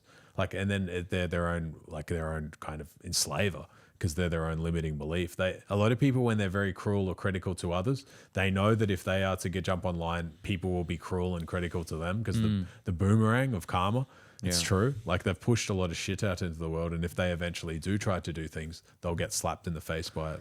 Yeah, like if someone has anyone commented on your videos because you made the tattattoo example earlier? Things. Have they commented saying something about your tattoos? Sometimes, yeah. Sometimes I've had exes jump on and be like, "Do you know that Stephen was a criminal?" Or Really? this and that. Ex-girlfriends? Yeah, I've had Wow, before. Sometimes broken up for 10 years and write things. Wow. But it's the nature of the game, right? I know that no one who's happy is jumping on and doing all of this stuff. It only comes from a lower position or a bad position. She just hasn't replaced you, like. I guess not. Not mentally. So that's problematic and that's concerning. But if someone's commenting like, "Oh, you think you're cool because you have tattoos," well, then it's obviously like just pure Projecting, right? low self-esteem. Yeah, of low course. self-esteem. It's the same thing. But also sometimes, but if they do come with something and I read it and it's like an intelligent take or something that I'm like, maybe that's another opinion or something. I'll still absorb it. Sometimes I see, sometimes I'll see one of my friends even tweet or something, and I'm like, read it, and they're like, "Do you really believe Ethereum can do this? Because maybe something of this," and I'm like, "Oh, maybe I didn't consider that." Now I'll actually take it in. That's like positive feedback, right? Even if it's against what you believe, you're still kind of like respectful. But then, bro, there's a guy, I literally got him pinned in my DMs on Twitter, and I call him hater, right? Because he just hates on me. And when I bring him up to my brother quite a lot in conversation, like, hater told me this, by the way. And he actually gives us good feedback. Yeah. Like, I literally have named him hater. But like, he initially started hating on me. My first thing I told him is like, "Okay, bro, like, I hear what you're saying. It's actually quite good feedback. Like, should we hop on a call?"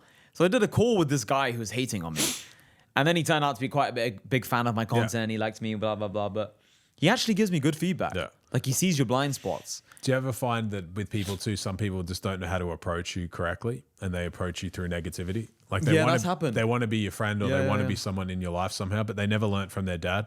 So now they approach from a negative frame. But actually later when you meet them, you're like, they say something negative and you're like, "You've really annoyed me." But then they're like, "Oh, I just wanted to meet you. I'm sorry, I actually watch all of your stuff." Yeah, I mean... But they're not calibrated with how they can approach you. I definitely have had that, but I've not had the most experience with that. So maybe, can you share some stories? Yeah, I've just had similar things that have happened with people. It's the same sort of mindset. People who don't know how to come correct, and they can come from a hateful lens. It's again, same thing of how you meet people is important. If you meet people in a negative sort of a scenario, it's going to take you a lot more work to get around it into the future. I think also it goes down to that point though of like the guy who sent me the DM like hating on me. He was never going to be my friend though. Yeah. It's just like the whole point of like you have to be a bit realistic with who you can be friends with. He's just like some random guy I know nothing about. Like he has no profile picture. But he's giving you feedback. Yeah. So like I keep him in that role. But that's the thing then, so you know how to take it from like statistical data. Take it in. Take the good with the bad. Because right? he'll tell me something which I'm like, well, oh no way, is this how the masses interpret it? Because when you have like high level knowledge on something, you just assume everyone has your knowledge. True. Or they miss like a step. Yeah. You explain it as a point that's forgotten, the very first step, because to you, this first step is so obvious. Like sales, like pick the phone up. And then you start from the phone call and they're like, "But I don't know how to dial." Like something just so trivial for you is actually for them is a thing that makes it different. They it's need just the funny. steps. It's just people have insecurity. Yeah. And I think when you recognize someone has like massive insecurity in them or low self-esteem, I just prefer to just ignore these people and just kind of keep them away because I think it's just dangerous. That's why, like I said, I just stopped talking to that friend of mine because, I mean, one time we were on a night out and he like wanted to like start a fight with me or something. Yeah, he won't just, wish the West for you. Just things like that. And Probably watches his shit here and there and he's like... No, I think this guy, like, he's in a completely different life now. He's just like... Yeah, I don't like talking about this too much anyway because, he was my close friend at one point. It's more so... I was always that guy in school and from when I was young. Like, I always wanted, like, help people. And I had, like, a very naive mindset growing up that, like, no, you can actually help everyone. And like, even if my brother was lying down on his bed at the age of, like, 12... I used to like come into his room like, "Bro, don't lie on your bed." Like I used to be quite serious about like little things. Like I wanted the best for people close to me, and I don't know. I guess that's why I'm in this position. But then you move the energy into yourself, right? Yeah. Then one day I was like, "Wait a second." Like I remember it was like you can't carry him across the line. Bro, I was doing my door-to-door sales job, and I remember it was like the 20th day in a row. I was speaking to like a friend of mine. It's like a Bulgarian guy. And you can't take him with you, right? Yeah, I was trying to like, bro, we're gonna start this idea. And he'd be like agreeing, like, yeah, we're gonna do this, and then he didn't show up at the time or whatever. And then he was just telling me like, bro, I went for a walk with my dog and my girlfriend. I was like walking your dog and like going for a walk with your girlfriend in terms of the priority list, like for me, it's like lower. Yeah, of course. You know, especially if you agreed you're going to show up. Yeah, especially for a business, right? So it's just like things like that just made me think like, whoa. I think I'm just not too naive for my own good here. I was just like, I got to be more realistic and it's all on me. You know, I got to start But forcing you the accept pace. your responsibility. Yeah, then that's when things started really changing, and that's when I adopted the mindset of just focus on today. Like, I really don't have such a mindset of like focusing too much for the future. Now, it's interesting because I don't want people to be like watching this and ignore the nuance and just become headless chickens. Yeah, of Like, course, I'm not dumb. Like, I'm not like, all right, I have this much money Not in my bank. destructive or self-destructive. Yeah, don't be You're not taking $1 million and then throwing it in a fucking Dogecoin or like, yeah. and then and then being like, I'm either going to make it or go bust.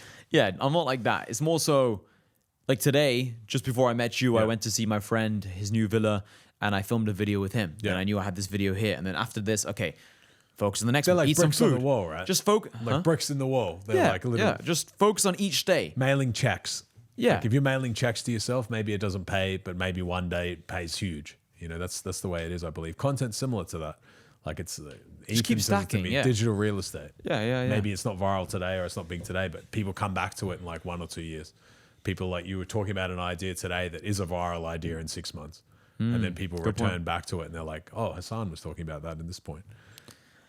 Yeah, I just have such a the more you put in, the more you get out mindset nowadays. And it's just like I don't know what I'm doing tomorrow. Yeah. Like, for example, you know you're flying. Is it Yeah, I'll today? probably fly. I'll probably head out to Poland. Okay, yeah. So for you, it's in this case, obviously, I know when I'm going to fly, for example. But it's just like everything else. It's just like I take it one day at a time. Where do you usually stay? You got your own villas and stuff? At the moment, I'm going to move into a new villa soon. But at the moment, I'm bouncing between different hotels. Nice. I had like an apartment for a year. Yeah. But You think you'll stay long term for Dubai? Are you still plan to travel, or are you? I might be setting up base fairly soon in Warsaw. I have three of my closer friends Yeah. are in Warsaw, actually. Yeah, I was in Warsaw about a month ago. Yeah, Warsaw's a great spot. You guys got that cool big villa Not set up. now. We got rid of it. Really? Yeah, we had a bit of drama there. Just Can you drama. share on the podcast? Or? Nah, nothing too crazy. Just stuff can happen with girls. Okay, interesting. It's complicated when we're running parties there and things like that, and anything with women is always adds an element of risk. Yeah. Like reputational risk or also issues. For sure. So you just now in... Staying here, I live at address so Skyview. No, I mean like in the Warsaw, do you have another villa now? I'm Or just do going you... to stay there, just Hotel Warszawa, and then I'll probably get a spot maybe in Zlota. I used to live in Zlota as well. Who? Sharp. Zlota. I just Hotel Warszawa, you know, the hotel there. That's where I'll stay. It's the way on the main road there. Shafka, I've never heard that word. Warszawa. You know, Hotel Warszawa. It's just that. Oh, yeah, sorry. in Warsaw. I pronounce like Hotel Warsaw. Ah, yeah, got you. Same shit. You're But that's saying the right one. pronunciation. That's the one that I'll Got stay it. at. Just stay at for a couple of days there. I think Ethan's going to be there. So that'll be good. Just see the lads there. It's always You planning on moving back into a villa? I think here I just stay in the apartment. So I have an apartment here. But So you want to be like, are you saying you want to move to Dubai like half? half and half would be nice. Oh, really? Yeah, I like it. Okay, What do you nice. think for half and half? I think it's perfect for that. Or even like Yeah, I think 8 half and half's months Warsaw, 4 months here. I think is best. Here I for think now- November to March here is really good. Yeah. So It's what's so that? good. Probably 5 or 6 months. Yeah, just November to March, Yeah. so like November, December, literally a few months, like 4 or 5 months. Yeah, that's good. If you have November, December, January, February, March, that's 5 months. And then you have 7 And then months in Warsaw. weather's starting to get a bit nicer. Probably Yeah. like what, April, May. Apparently Yeah. Ethan said next week there it's in the 20s Celsius. Warsaw. Yeah. Yeah, Warsaw will That's get decent, good now. Right? in It's April, getting yeah. good. And then Warsaw summer is it's a beautiful spot. So Bro, I don't know how to explain it. Just like when you feels when like you're a in nice Dubai, vibe it's just there. so nice. Yeah. Same as Dubai is Bucharest. good. Dubai is good on its own in that it's very it's like being in a vacuum. Like everything's very consistent. You can order things for your house. You can order things from home. It's very reliable. It's very safe. There's lots of structurally things that are You're set just up. giving me an idea, actually. I just thought something. Maybe I'll stay in like Romania, Warsaw for the summer, get a big villa for 3 months. That's that'd be actually, nice. That'd be gangster. There's good people around there too, right? yeah. And I assume when you have your group and lots of lads from Europe. Everywhere, yeah, we have guys everywhere. But it's interesting, man, because I actually just get along better with a lot of these Eastern European guys or people who live there. Yeah. Because the guys like yourself and Ethan and Akash and Jonah, Yeah. I've met Jonah as well. The kind of guys who would move to Eastern Europe, Yeah. they're the kind of guys you'd get along with better because they Yeah, have a similar mindset to me of like, all right, leave the Western world. It's Yeah. just not going well. Yeah. So- And they're chill too, right? Because Yeah. you have to be. The thing that I like about Dubai, and sometimes it can be its own thing, is that it's very safe. So some people here can be rude or arrogant. And then you can't be like that in Eastern Europe because people will pop you in the mouth. Like it's what people are be more argumentative. The same thing that's an upside here can be somewhat of a downside in a smaller degree, and that some people you interact with can be. You know, rude. that leads on to another point. You know, you were just saying about when you sometimes get feedback, you check Yeah. yourself. There was one time when I posted a video kind of like disagreeing with Yeah. a Romanian taxi driver about COVID masks. And someone replied saying like, you wouldn't speak like that if it's like some big gypsy dude. And I read that, I was like, you know, he's right. I wouldn't have spoken exactly like how I spoke. I would have been a bit different. I still would have disagreed. Tyson Fury's driving. Yeah. For example, exactly. Like I would have left it a lot earlier. Yeah. You know what I'm trying to say? Yeah. And that's true. Like every guy can relate to that in some different capacity. Like, But we you all know, have that. I know, but it's more so like, it just got me thinking a bit because I know it's true. Because for example, I mean, it depends on what it is. If someone like really hurts someone close to you, it doesn't matter who it is. You're going to like, of course, yeah. but it's just like, if it's like a small minor inconvenience. But if you like a fender bender and you jump out and it's Deontay Wilder, someone like his size, and then he's like good, more calm to you, you're going to be a lot more probably like calmer and more respectful than if you come out and it's some like nerd. You're just going to walk out and be like, oh, I got the upper hand here. If he starts yelling at me, I'll yell back. But if someone like that, you'd be more diffusing. With someone like Wilder, if you're he more comes to aggressive, you and, completely. Whereas you're going to diffuse a bit more because you're like, okay, this guy's built like that fucking giant black dude that's doing the content. I'm going to be a bit more like careful when I interact with him. Not that I'm afraid. It's just common sense, right? Yeah, it's like safety preservation. It's just bouncer in the club as well. You know, I've had a couple of big disagreements. bouncers here. Some of the bouncers are ginormous. You're going to be a lot more careful around someone who you think. And also, it's because with the bouncers, they can actually like, isn't it in their like job requirement that they can actually hit you? Or do something, yeah, especially here as well. Whereas I don't want to hit a bouncer. Yeah. So it's kind of like, even if you think you can get a couple shots on them, it's just like, there's lots of them. They got safety in numbers, right? They're just going to keep coming. yeah, you never want to get in a fight with a They're bouncer. also probably try and get you in trouble as well. Yeah. Like they're going to go to the police and say that you were this or you were that. And you're going to get 6 You never want to statements. fight in the bar, bro. Yeah, 6 statements against you saying that you're the problem and then you're in trouble. 100%. So here it's just not worth it, right? 100%. The thing is, part of what makes it a good thing though, you know that it's very unlikely that someone's going to start trouble with you or start trouble with your girl. I mean, it has happened. I've been at the Palm before. Palm is probably the worst place. I was walking out of the Palm and probably I had the some worst dude place. yelling at me in my face and I was like, fuck. Saying what? We walked out and his girl talked to me. And then his girl talked to me. He was like a black guy, a big jack black guy. And then his girl started talking to me, and I was like, just go talk to your man or whatever. I'm waiting for my car to leave. And then he just got annoyed and come and stood next to me. And then he was like standing there really close. And you know when you can see like, he's like, oh, what do you think that you're Conor McGregor or you're this and that and this? Because he's like standing right in front of me and he was jacked. And I didn't walk away because I was sober at the same time too. And you know when you can see them like looking at your chin or like looking at your face and you're just like, because that's where they're about to hit. Like where people start looking at you, like sizing you up and down, you can see that they're about to throw a punch. And then I just remember I like stepped back and created some distance. And then there was another, like the big jacked black dudes as well, the security come over and they're like, oh, can you calm down? He was waiting for his car. He's going to leave. But in my head, I'm like, imagine just getting punched in Dubai, like sucker punch. And some people have nothing to lose. But the wrong person in Dubai. Yeah. And some people have nothing to lose. You sucker punch someone important or like some minister or something like that and you never get out of prison. Yeah, or you might get killed on the way to prison. Like they take that disrespect like very serious. That's what's good about this place. Muslim culture is like they're men, right? But it's also, it kind of taught me, the reason why I share that taxi story with people is because we all know it's true. Like I said, if it was Tyson Fury, you are going to be way more diffusing. Yeah, You're going to do course, anything not to get in the fight because it's Of just course, obviously dumb. But if it's someone you believe that, okay, he's not a problem, then you're more like, you can be a bit more Even if aggressive he and bites stuff. back at you, you're like, shut up. Yeah, but then it just got me thinking, it's like, my natural default reaction should always almost just assume everyone's Tyson Fury and just be diffusing. Yeah, because you don't know if he pulls a blade out and stabs you. Yeah, and even though it's not like 100% realistic that that's going to happen, sometimes there will be not perfect. Yeah. But it's kind of that mindset of like, if everyone was Khabib, you would be different. So why not just or everyone was armed, or everyone had this or that, right? That's also why like places like Texas are good. Or everyone You're not was going to shout at some important, 65-year-old white man who just... You don't know, right? You can see his guns right there. exactly. It's like... I think that's somewhat true, is that if everyone's armed, then people are a bit more careful. If you know everything can end in like you getting killed, you're more careful. You're going to be less likely to jump out of the car and kick someone's car or fight someone or do things. I think that's so stupid. I think there'll be less fighting. It's like everything, right? You go to a boxing gym and everyone can fight. People are usually pretty respectful. It's not like... Have you ever seen those fighting clips of like... I'm trying to remember the name of the guy. Oh, I saw a video of Sean Strickland. Yeah. So Sean Strickland, whenever he's fighting against like a guy maybe who's a bit weaker. Yeah. I don't want to like say this is fully goes true. harder on them, I've seen. I think he goes harder. Even Sneeko, I think he goes harder on the people. Sneeko. Yeah, but then it's like you see videos of him and Alex Pereira. Yeah.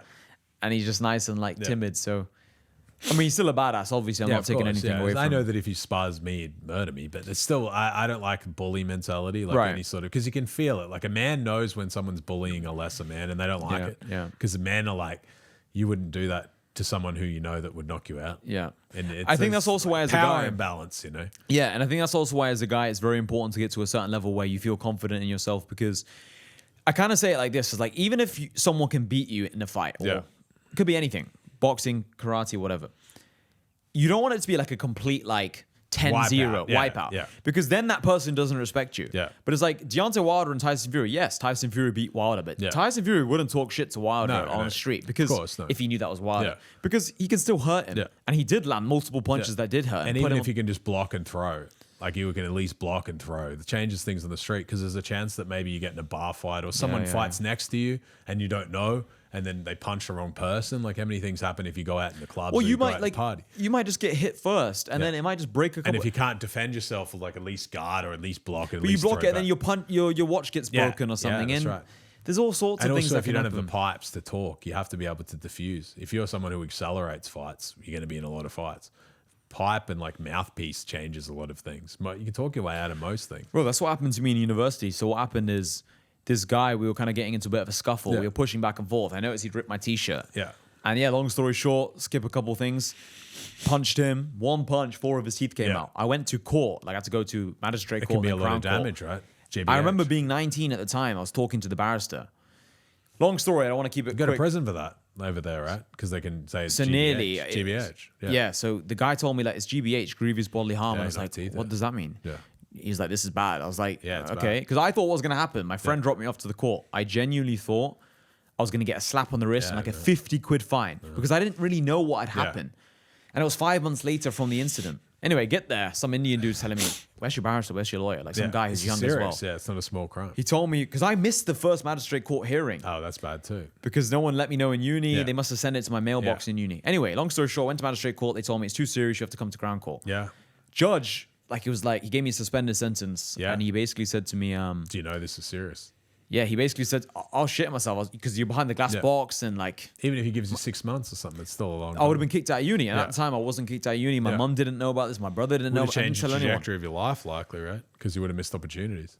100%. So then what happened is he gave me a suspended sentence and just told me, if you weren't in like this uni, good uni, studying accounting and finance, like a good degree, you have no other proof of this. And also, it was only 1 punch. He said if it was 2 punches, I would have gone to jail. And it just got me thinking, like, imagine in just... Doesn't take a lot. Doesn't take a lot. Imagine a split moment when you're drunk. But it's more so the fact that, like, at the time, I was just doing a little bit of... If he falls wrong, you hit him, he falls and hits his but that's what it is. And it's like, bad injury. I'm not a massive dude. And I sat there thinking to myself, like, imagine a big dude punching you on the right exact... Imagine now.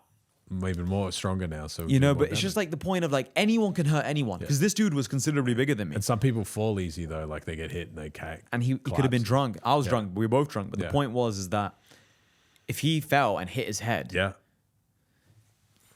it's just... Could be in prison. It's crazy, 10 years. It's crazy. It's the people, I'm sure. For the same punch.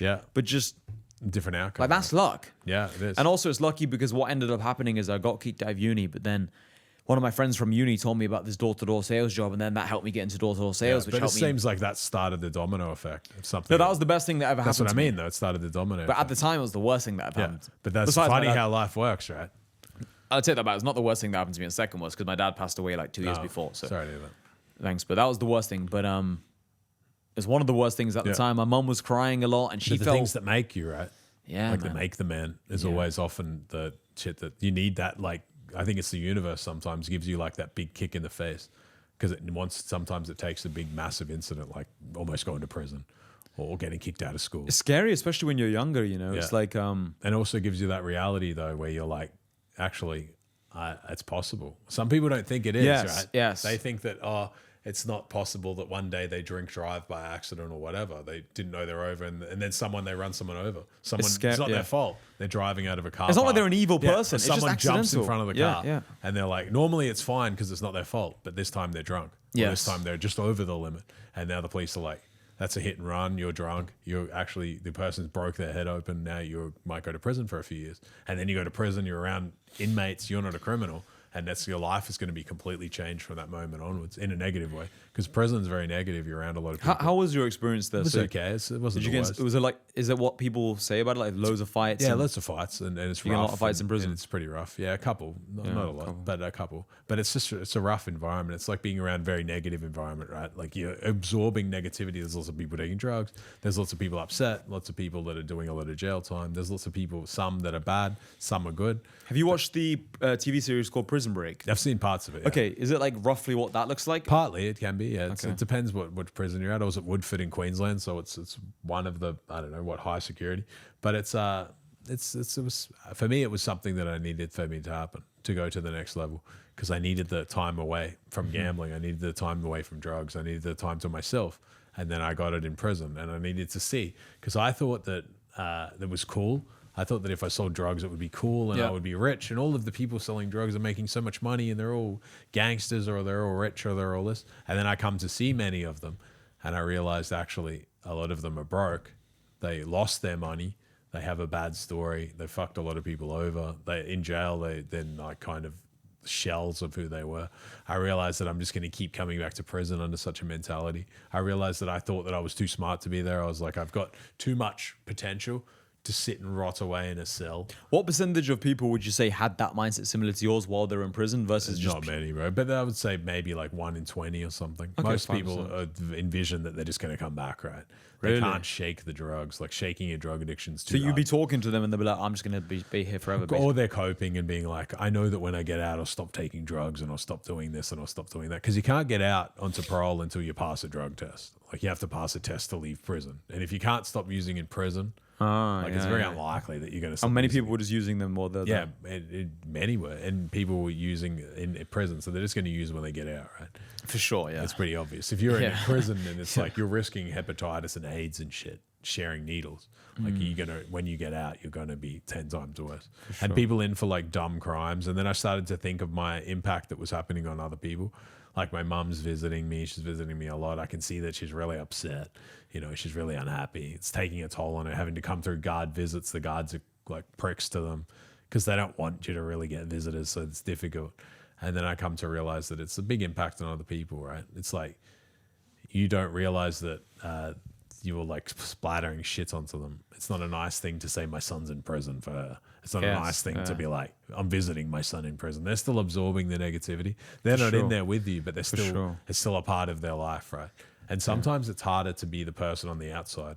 Sometimes it's harder to be, you watch your friend fight, you watch your friend box. Sometimes you're like, it's harder to watch because you're like, oh, I don't want them to lose. I don't want them to get knocked out, or I don't want them to lose, or I don't want them to have a bad performance or like feel bad after. So you think I would rather just run it all myself. And sometimes it's like that, I would think, with people in prison, because you think you're like, I want to save them from this, but you can't. So prison is it's a very toxic place to be. And I realized for me, it's just a waste of time. And that's why I talk to guys and I tell guys to avoid that sort of street life. I think street life was put into for me because I didn't have much education, but I also, when I got to the army, I didn't have a lot of self-esteem. I'd been crushed by the army, right? Like I was in the army, it was my big personality. I'm a soldier, I'm this is where it comes from. Then when I got kicked out, I was like, I don't know what to do. Why did they kick you out? I had a helicopter accident. Sorry, of course, yeah. And then I got kicked out and ultimately got issues with that. But so I got out from that, and then it was a big part of my identity, right? Because you don't know who you are anymore. You're a soldier, and then after that, you're like, I'm like kind of nothing. What kind of like role was your role in the army? Because you know some people say so I was doing like it was infantry, but then I moved into doing like ordnance. I don't know what you would do, like supply, like logistics. I moved into logistics after that, and then so it was quite a big slap in the face to be out, right? Like you don't know who you are or what you're really going to do, what your value is to the world. And then when you're working as a PT, like starting up, you're on very little money. It's hard to really that's why I know when guys talk and they feel like irrelevant, it's difficult. You're an irrelevant person, right? You're a PT junior beginner. You're working like training fat chicks for like $300-400 a week. Yeah. You were Australian. That's like $300 US a week. Yeah. You've got rent to pay. You've got things to pay. You've got nothing to really do. And then it can seem like there's nothing in the horizon. You're like, there's nothing really coming for me. And then sometimes it can make you do drastic things. But I realized at that point too, because after I did that, I realized that if I can do this, then I realized that I can do anything to get rich. Like I can do a lot of things in the good side. And then I was still lucky with crypto. Crypto was up a lot, and I learned a lot about it and invested in a lot of early projects that was good. I got out in time for the bull run of 2017. So again, this is a lot of stuff is luck and timing. Because again, if I had have gotten out in the bear market, it would have been a very different outcome for me. So I believe, but I also believe like God or the universe or whatever you want to call it, gives you opportunities. but it gives you chances. Like most people, fate meets them on the road that they chose to avoid it. Like their destiny is going to meet them, but it meets them unprepared. Your shots can come, like you meet the right person and you've actually become the right person to enjoy that. Like Michael Jordan shoots the game-winning shot, and people say, of course, he made the shot. He's Michael Jordan, but he trained 10,000 hours before he made that shot. So, but he was the man to have the ball at that moment. But because of all the training that he'd done beforehand, he could capitalize on that moment. Like you meet the right guy, you meet someone important, you meet some, I don't know, Saudi or someone important, and you meet them and you have a good interaction with them because you're Hassan. But if you had have met them before you actually had done all of that work, you would have had a shitty interaction. There's just no overnight success. Yeah, that's it. Nothing would have happened, right? And for everyone watching this who like wants to kind of emulate your story, well, you went through a bunch of bullshit. Yeah. So it's like there's just no light without dark. And of course, I believe. Yeah, you don't necessarily have to go to prison, or you don't necessarily have to go the exact same route, or you don't have to be kicked out of uni, or you don't have to lose a parent or something. But there's often some story, right? Like what's the seed that fuels Hassan? It's often some like seed, right? It's often to avoid pain. And also, I think something else people kind of overlook is just this whole idea of, for example, let's say it took you 2 years to become rich. Let's say you started now, like, guys, I'm going to get rich, and then 2 years later, a millionaire. Then they'll be like, okay, but it's taken me 2 years and I'm not a millionaire yet. But the person you were before you started in business, you might be in better shape. You might be better at speaking, more charismatic. Right. Like you have more assets already. So it's not equal comparison. And I was already older, so I had more life experience. Completely. I was ready to capitalize on a moment that came. Completely. Their moment might be and some you study AI, markets and trends. Like you're aware AI that things. advantage that comes. There might be something, the universe can catch you. Maybe like, I don't know, Tate, for example, he was already producing a lot of content when TikTok was live and he had his clips thing. He had all of the 10 years of content that he'd already produced. So when his moment came where they had the TikToks and they went viral on there and they could promote and do all of their things, he already had the backlog of content when a lot of people probably didn't watch his shit. So he was doing it, already had it, he was ready. So when his moment came, he had a slip in time, he could capitalize because he had content, he was viral, he could feed it into the machine that was already there. So all of the work was already done. So it can happen for all of us, the things that we're doing now. But you have to, again, build those bricks and actually have the stuff in the background to be able to actually push it into something. Because the universe can change for you. There's always new businesses that are going to be born. AI will change many areas. Okay, boys, that's basically the end. We got to wrap it up. I think we hit the time limit. So brilliant, man. Great to talk to you. You too, brother. You too. I'm sure that we'll do many things. Any closing thoughts for the people? I guess it's just a lesson of mine and Hassan's story. If you take nothing else from it, understand that we've both had setbacks in our life, probably as such as you guys have.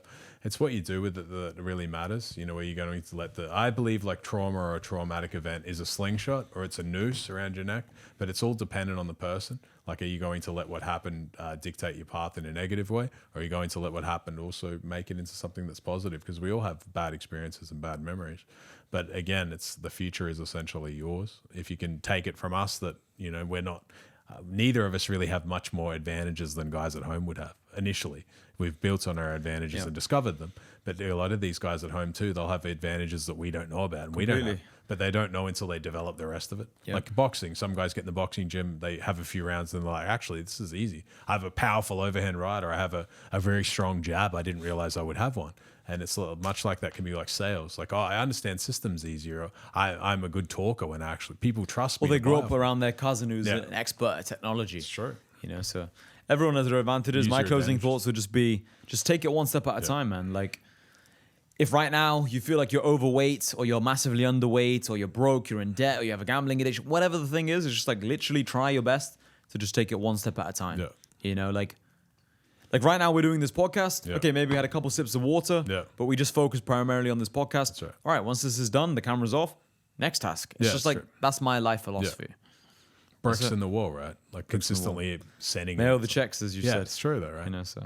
And maybe it doesn't pay a lot, but then those few checks pay a lot into the future. Actually, I want to say one more thing. So I worked it out once. So let's say McGregor's worth 500 million. We worked it out that every single training session he did in his entire life was effectively worth $86,000. Yeah. Isn't that crazy? Yeah, it's crazy. But so again, he had to become Conor McGregor. He didn't know. It was worth nothing. Yeah, exactly. So there's a lesson in there. You have to keep going, because then all the podcasts you've listened to, all the work sessions you've done, all the meetings, all the networking events, blah, blah, blah, that all made you a millionaire, and that was worth X amount per thing. So It's wild to think about, right? So like you being in jail, like you can look at it like that. Yeah, it's true. It's like you were making money in jail. That's why it You never seemed like a waste for me, right? Exactly. That's why, and then also I think that I made that into a reality because I didn't want it to be a waste. Same with me in kicked So I out built uni. it. Most people said like, "Oh, you wasted your life." It's like, It's no, also the I don't story accept that. when you can talk and jump on here and people like it makes you relatable. Yeah, for sure. You can relate to the audience who also might have setbacks. Because I bet you every single person watching this video has at least lost either a parent or they've been kicked out of uni or school. Girlfriend, something. Girlfriend left them. They had like a lot of people have had incidents with Ripped jail. off, rug pulled, something. Yeah. Something They've been happened. scammed by somebody. Yeah. They've been betrayed by a close friend, someone they never thought was going to betray them. They lost all their money. They got robbed. Something, new business idea that didn't eventuate. Yeah, Oh, flopped. doing drop shipping They today lost and all it their fucked content on their camera, their SD Yeah. card, and it was like for a big project. Yeah. You know, Fucked up a test, exam. yeah, and their parents shouted at them and punished them for a month. Like, we've all had bad shit, but it's like you have to give meaning to your bullshit by becoming important. I believe it. But that's it, man. All Hope right. you guys Cheers, enjoyed it. brother.